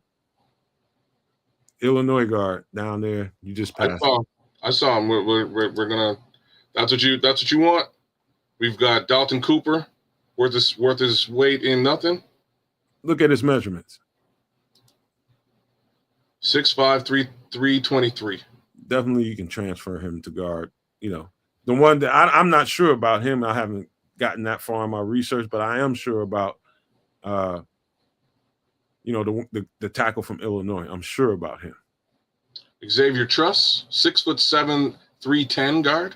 You don't want to guard that small. You got to deal with too many big dudes. You got to get somebody with some ass. Oh well, here's what you do want though. There you go. There's your lightning. Travis Etienne's younger brother. I ain't that big on him. Mm. I would take one of these tackles and turn him into a guard. That's what I'd do. But if you go to all just one more time just to see who the best available are at this last pick, that's where we're at. All so right. Kalel Mullins, Josh Farmer, Dalton Cooper at again. Might be a good pickup, Dalton Cooper. His measurements look like a good pick. JJ Pegues is crazy, but he's a defender. We already got enough of that. Man, I would pick Trevor Etienne. That's just me though. You're just going off the name. Do you know who? I am. Like it kind of worked for the Cook brothers. So there's that. Just me. Sometimes there's something in pedigree, stock. But yeah, hey, just for the record, in none of these mock drafts, I don't give a damn who show you go to gonna ever turn out the way you want them to be. 110%. The only way that happens is if you do the mock draft. That's the only way to get the exact results that you desire. I'm just going to tell you right now. And, judgment, I'm here for that. Anything you got to say about how we drafted, I'm here for. But just know it ain't going to never come out the way you would want it to be, because we all got different virtues. And, I've been spending my life watching all these damn players. I kind of do know what I'm talking about on them. But I'd take a tackle right here, or, I don't think the ATN brother is all that good, to be honest with you. But, I would just, this last pick would be to help my line a little bit more. All right, so we'll go with Dalton Cooper. Because we still got DeAndre Swift on the books. This is true. All right, so we'll go with Dalton Cooper. Yeah. Offensive tackle. Boom. That rounds us right out for the day. All right. Let's just look at what we got. We're gonna. As soon as it pulls up, boom. This is our. I'll download that for future reference. This is what the first mock draft. We ended up with 1, 2, 3, 4, 5, 6, 7, 8 picks. We just ended up with one more pick. Say what? We ended up with one more pick. We started off with 7, ended up with 8. That's exactly how I maneuvered it. And the eighth one, the eighth one is at 204, whereas what we wound up doing is just getting a whole bunch of picks in the top 100. So I think it worked out. The other upside to all this is we've got 2 more second rounders for 2026. So that which we did not fix here today, we can really address in the future season. One more time, here's what the selections look like in our 2025 mock draft number 1. Your Chicago Bears at pick number 33 selected Tyleik Williams, defensive tackle, Ohio State. At pick number 39, Chicago Bears selected Omarion Hampton, running back, North Carolina. Big body, north and south. I love it. 41, JT Tuiamola. What he said, edge rusher, Ohio State. JT's awesome. I guarantee you, we probably will. We could probably run another quick draft here, a quick mock before we call it a night tonight. But I bet you can't. I can't, because the old lady's off, man. I'm already gonna get the hell hacked out of me. All right, I'm just saying it took us. We were able to whip through this relatively quickly. JT would probably wind up being in that one too. I'm just saying, like we scouted the heck out of him last year. I loved what I saw on film last year, and he would be my prime edge rushing target in the second round. I think that's just who you look at. Besides that, next up at pick number 47, we selected Josh Connerly Jr. out of Oregon, offensive tackle. And there is your upgrade to Braxton Jones. Moved Braxton Jones into a swing position. We also have 2 more tackles that we got in our free agency. Kyle Kennard, next up at pick number 67, a second edge rusher. So now we've got a rotation with JT and Kyle, as well as Austin Booker potentially. And we don't really have to continue to look into free agency for a edge rusher. But we also picked up. For those who haven't seen Kyle Kennard, wait until you see him. All right. Cool. So apparently Kyle Kennard is a dog. That's what we want to hear. Next up, we got ourselves a little bit more help at the safety position, which we did address with Quandre Diggs in free agency. But now we've got somebody to sort of grow, learn, and potentially fill up a little bit of depth at that position while he grows and learns, right? So one more time, that's Lathan Ransom, safety out of Ohio State. Man, we just robbed Ohio, basically, is what wound up happening. So our final pick in the top 100 is Jared Wilson, offensive center, Georgia, right?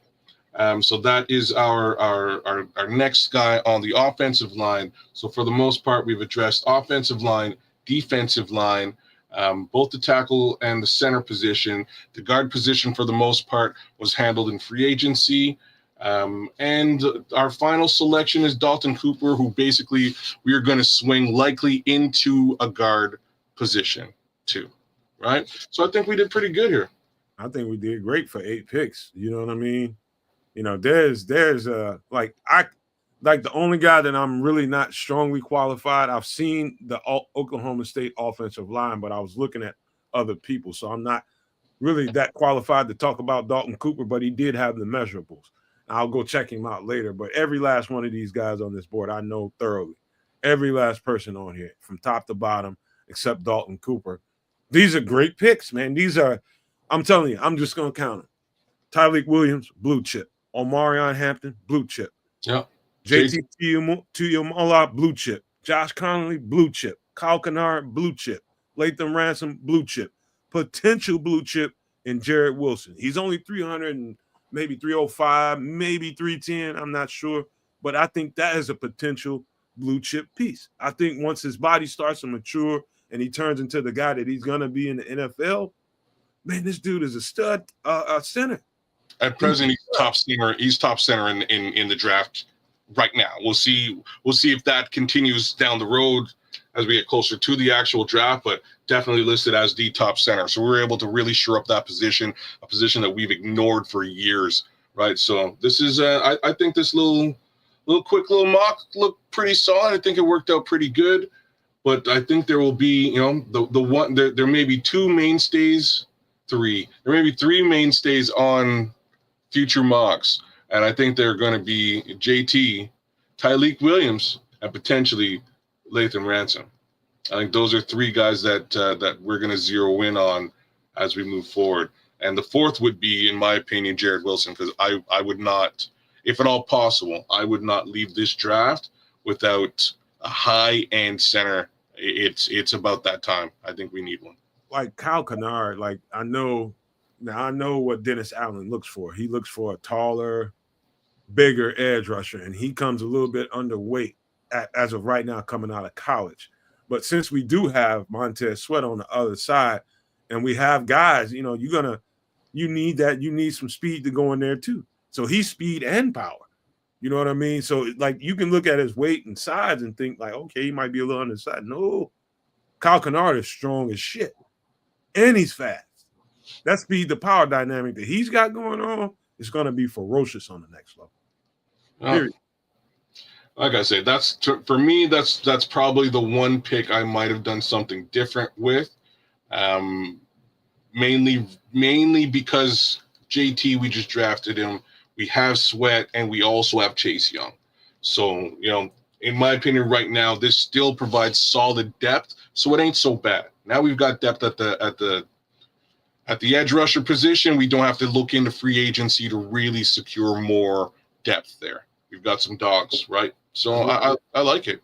I just think our trenches on both sides just got extremely strong, which was acute. The weakness on the team were the trenches. Yep. On both sides of the ball, man. It was obvious. And what do? You go into the draft to make sure you really solidify it, and you got a bunch of dudes that's going to be competing against each other. And it's just going to make the whole gumbo is going to be better because you got all them different pieces in there fighting for those spots and fighting for those reps. That's what you want. There is nothing coming out of any good football. If you don't have great competition, you don't have a great football team. Period. You just don't. So, Black Rob, I do agree with what you're saying, but we also grabbed a couple of tackles in free agencies too. So let's do ourselves a favor and take a look at the entire offseason. So Chicago Bears offseason, according to Nomad and Kedz. Left tackle Ronnie Stanley, guard James Daniels, guard Mekhi Becton, tackle Patrick McCarry, defensive end Chase Young, defensive tackle Milton Williams, strong safety Quandre Diggs, wide receiver Marquise Brown, wide receiver Tutu Atwell, tight end Mike Gesicki. Draft Tyreek Williams, defensive tackle, Omarion Hampton, running back, JT Tuimoloau. Thank you. Edge rusher, Josh Connerly Jr., offensive tackle, Kyle Kennard at the edge as well, Latham Ransom at safety, Jarrett Wilson at offensive center, and Dalton Cooper at tackle. I think we kind of hit everything, right? Like I have to say, I think we hit every single area of note, as well as added some depth and added a high end, I think, difference making running back. So I'm kind of I like this a lot. Plus added some capital for next season too, which we could have traded in to get something else here in the second or third round. So I think in a situation that looks even similar to this is pretty solid. All of the issues are sort of aimed at, right? So Yeah, it could be better. We still have 22 million in cap that we could throw at a problem. So, you know, if we're looking at left tackle and we really want to shore that up, or if we want to go and spend on a Trey Smith, we could potentially also do that. Yeah. So if you look at this on its face, Black Rob, it looks incomplete. But if you look at the composite of everything we did in totality, I'm talking about the free agent picks that we made and all that in totality, we were in harmony, dog. We hit every damn note, every single damn note. There was nothing missing here. Only thing that I think we missed here is getting that speedy running back. But we got DeAndre Swift still on the books. Yeah, so DeAndre Swift fills that speed situation and pass catching situation. Omarion's going to run you down and get those tough yards that we were really hoping Roschon would get. That I think that is an awesome pick. I was looking at him or Judkins for that Thunder. You know what I mean? Judkins, another guy who we could have got a little bit later. But I don't mind this. This ain't so bad. And like I said, Black Rob, if you got to sort of look at this and what we did in free agency. If you put those two things together, we've got three super solid guards on this team. James Daniels, Mekhi Becton, again, Patrick McCurry can play both. And center. Thank you. And center. Ryan Bates can play center and guard as well. So we've got depth at the position just coming out of free agency alone. You know? We did a hell of a job here. I think we did a great job. I'm loving it. How about this, people? You're right, KQ. Yeah.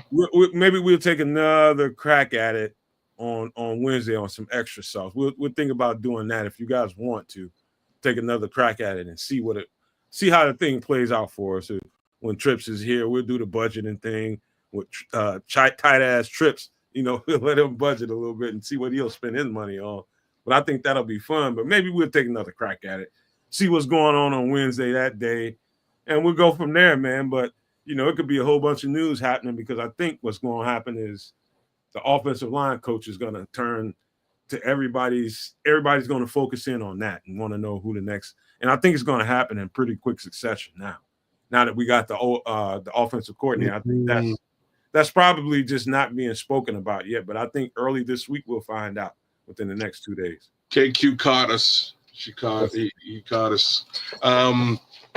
James Daniels is hurt, man. I forgot. Yeah, I forgot. And we're paying $8 million for a hurt ass James Daniels. So maybe we needed to do a double take on the guard. But you understand. You know, long story short, even minus a James Daniels, we still have two guys in depth with Ryan Bates at the position. So I think we're okay. Yeah, Minister Charles. I'm just cluing into that or remembering that, and they actually do show it on Spot Track, to be honest with you. So we would have to go somewhere else to find ourselves a guard outside of James Daniels, although he's the number 2 listed guard. That injury might be a major issue moving forward. It might also be a situation where we could get him again from a depth perspective on the cheap. So if we get him for much less than that $8 million, we might be able to get another guard on top of James Daniels. So, you know, we'll leave it for now.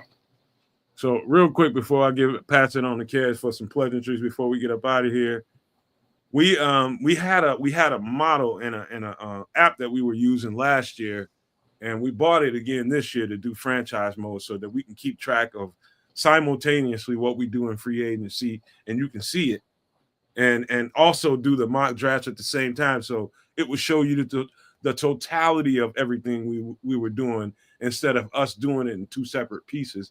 And everybody was looking like, man, this is incomplete. We didn't do everything we needed to do, but we didn't have that functionality with that app this year, and it burned us. So just for the record, that's why we had to do all this explaining and backtrack on the people that just came in the show. And it's like, hey man, this draft sucks because you ain't get all the stuff you need to get.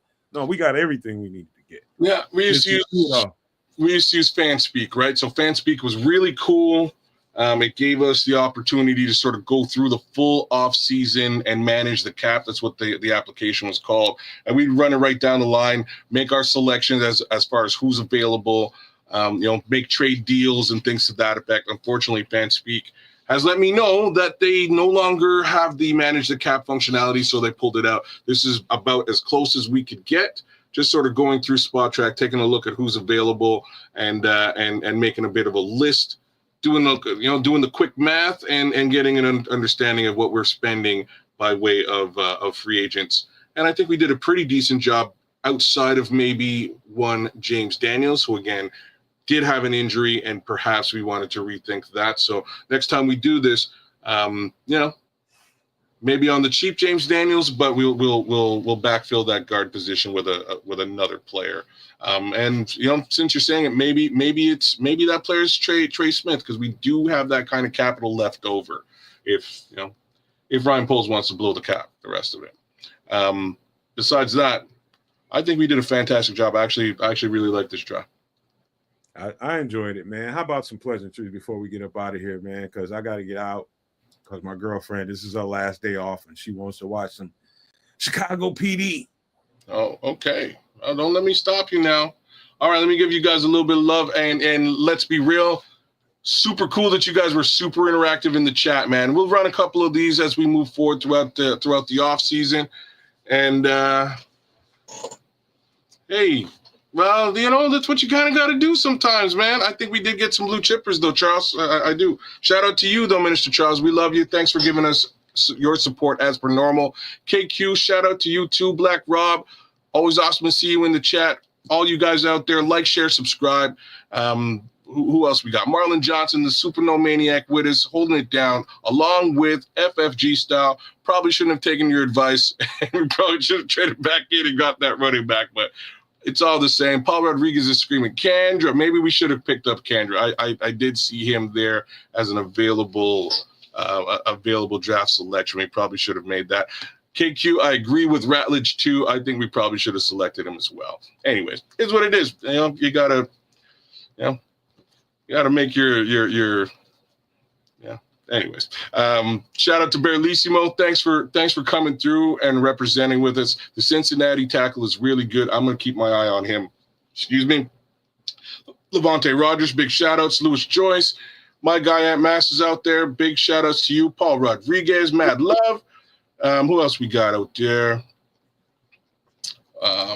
Dennis Moody holding it down with us. Big love, sir. Appreciate it. Chris Foster came in, spammed it up, and then dipped. I'm just teasing. Chris Foster is all about Trey Smith, so maybe we also get a Trey Smith here again. The way things look, we do have capital for it. It kind of moved the nice way, in my opinion.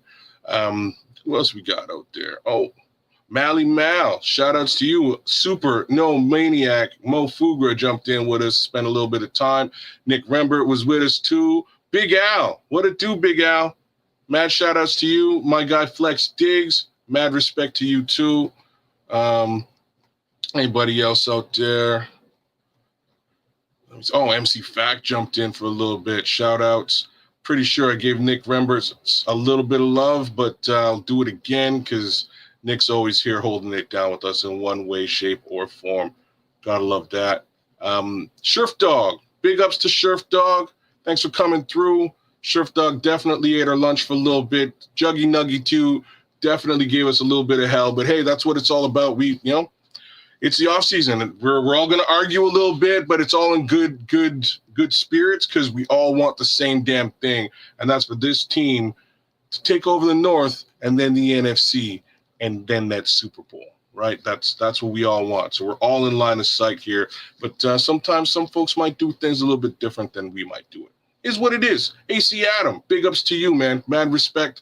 Always good to have you. Ronaldo Swift was in here with us too. Big shout outs to you. Anthony jumped in. Anthony, what it do?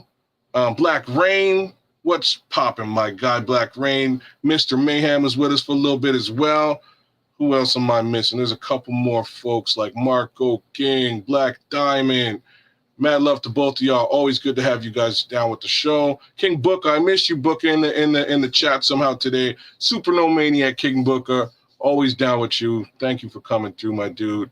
Ralph Love jumped in. Respect there, Ralph Love. It's Crimson, you dig, was with us. Super No Maniac, as well as Derek Carter was out there too. Mad love to all you guys, man. I think that just about rounds it out. T3P podcast, shout out to you. Shout out to our guy Trax, man. Thanks for coming through, Trax. KOD, King of Detroit. Oh, dag. Yo, Detroit getting worried. I'm just looking at what he's saying out there. Jay Capone, the Don, was with us too, man. Shout outs to you, Jay Capone. Our guy Triple R jumped in for a minute, gave us a little bit of hell. Slick Sophistication and Sophisticated Thoughts. And Super No Maniac, Joseph Archer. Mad love to all you guys, man. I think that, the Crooked Commissioner. Crooked Commish, man, shout outs to you and the guys over at Chicago Clubhouse. Mad respect to y'all. Christopher House, big ups to you too. And I think that's the show for the day, folks, man. Thanks for coming through. We really appreciate it all. Appreciate the support you give us. But most of all, we appreciate how lively the chat is, because that's our favorite part of this show. We love chopping it up with you guys. And hope you like the way that we put things down too. So big ups, mad love, mad respect, and bear down. Over to my guy. Do the darn thing. All right, man. This is a fun show, man. Listen, make sure you all let us know if you got to cuss us out about how the draft went and you didn't like how things went. Cuss us out in the comment section. Either way, you got good commentary or bad commentary. Everybody, let us know what you feel in the chat and in the comment section after the show. Make sure you hit your notification bell, because you never know when it's going to be breaking news. And if you're listening to the, go ahead. We got new coordinators, y'all. Dennis Allen is here, and Declan Doyle is here. Offensive and defensive coordinators. We touched on that in a big way early into the show. Welcome home, y'all. Let's take that damn north now. I'm glad. Thank you for that. You took that off my plate. I didn't have to go over that again. So there you go. Definitely happy about, definitely Dennis Allen. I will come and have a little bit more information next time we talk about the offensive coordinator. But let me say this to you guys. Again, I'll say this one more time. If you only watched a piece of the show, then you wouldn't see everything that we did before the draft. And so I can see where some of the comments were coming from. You didn't feel like we got the pieces we needed and all that kind of stuff. That's all fair and good, but there's going to be no mock draft that you're going to be totally 100% in agreement with. If you find one, let me know about it. I want to see that. It's the only way you're going to do that is to do it yourself. But I think it's premature right now as far as mock drafts go anyway, because we haven't gotten into free agency. And so it's just a fun exercise to do with your supporters and, everybody that love what we do over here. And it's just fun. I like coming live and doing podcasts with you all because it's good to chop it up with you and get the feedback and the back and forth that we have. I love that. And I know Kedz does too. That makes it worth being a podcaster. And so I could take it on the chin. Anybody that's got anything negative to say, that's fine by me. I just hope you all had fun, because it was fun for us to do it. And we love you guys, man. No matter what. I don't know if you're checking out the chat right now, but Black Rob's saying Bates is talking about retirement, which is highly possible. And that's the other one. Declan Doyle is Mike Dick's nephew. Ricky Leahy, I know you're probably drinking right now, so I'm gonna take that with an Olin Kreutz George McCaskey grain of salt for the minute. I'll do a little bit of research if we can figure that piece out. God willing, bring him in. I haven't heard the Bates is talking about retirement, but yeah, I'll check that out. That injury though, that pec injury, it might be that might be the situation. He's definitely got something chronic going on, whatever it is. Yeah. If it's true, wow, whatever. Whoa, take that down. Oh, I guess okay, sure. Whatever the F I want says it's true. He's the nephew of Ditka. Well, if that's the case, man, wow, that's wow. I don't think anything. I don't think any of this has any relation to Ditka, though. I wouldn't imagine it would. Well, It does. It has a relation technically, but relation as far as resume and what can you bring to the table? Can you be a good offensive? I doubt it, dude. I Well, doubt it. But it's interesting though. I see what you're saying. It's not really relevant, but it is because we're the Bears and we love Ditka, man. So you know what I mean? Like that's where the relevance is. It's not with respect to his skill set, if you will. You know? Right. Yeah, I'm with you. It's gonna be a great coach because it's Ditka. It's true, y'all. Wow, the Mike Ditka, Declan Doyle relationship is being co-signed across the board here in the chat, so I can only believe that it's true. I will do my research, and when we're chopping it up on extra sauce, maybe that's the topic of the day, outside of Triple R's foot fetish. But here we go. Uncle Mike. Crazy. That's freaking funny, man. Hey, one last thing I want to say before we get out of here is, something happened, and this is I'm passing this on to you all. This is some stuff that's going on personally. Somebody that I know probably an hour before we did the show got let's just say unalived in a road rage incident. And I just want to warn you all, and this is something I tell one of my closer homeboys about. I'm close to this person, but not as close as some of my other homeboys are.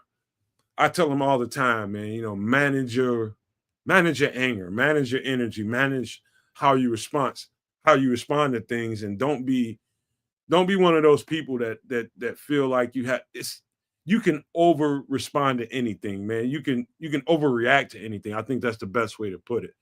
And so what I would warn you guys right now, it's a lot of dinglings out here that are on, all kinds of different drugs and medications and different stuff that's going on and have no control of their emotions, and will bring that kind of energy to you in a situation where you can't really afford to be meeting him with that same energy, or her. Doesn't matter.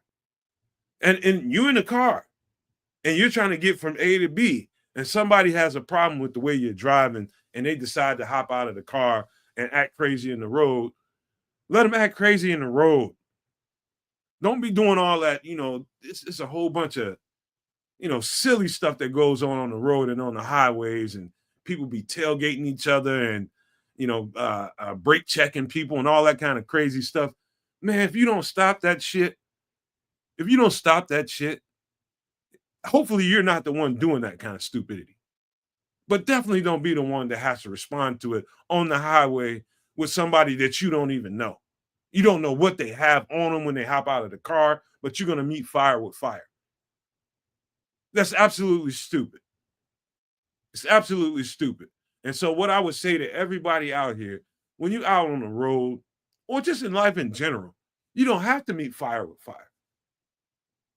You should know instinctively when you need to, but definitely it's not on the road when you're trying to get from A to B. Be smart, man. Be smart. If he want to get out of the car and be a jackass, in the middle of the highway because he's upset about whatever the hell is going on with him during the day or whatever he's got going on in his personal life, let him. Let him. You have no control over that. Only control you have is your response. Don't be a jackass because he's being a jackass and you feel like the macho thing to do is to get out and meet fire with fire. Oh, I ain't no punk. I ain't scared of you. I'll kick your ass. That's stupid. That's stupid. You don't know that man or woman, and you don't know where they're coming from or what they came with. All right? So please be smart out there. Be smart out there because you never know. You just never know. And it may not even be your time to come to your conclusion, but you'll come to your conclusion because you chose to meet some bad energy. That's why we talk about energy so much on the show. Don't meet that energy with bad energy. Leave him out there on his own. If you want to go out there and be a jack-in-the-box clown, let him be. But please don't let yourself become a victim because somebody got out of the car and decided he wanted to be, you know, tough Tony and, you know, and you decided you wanted to respond to it. that thing can go bad and can go bad quick. Just want to warn you. But I want to say I love you guys, man. I appreciate you guys being here with us. This was a fun show, through the ups and downs, but we appreciate you coming.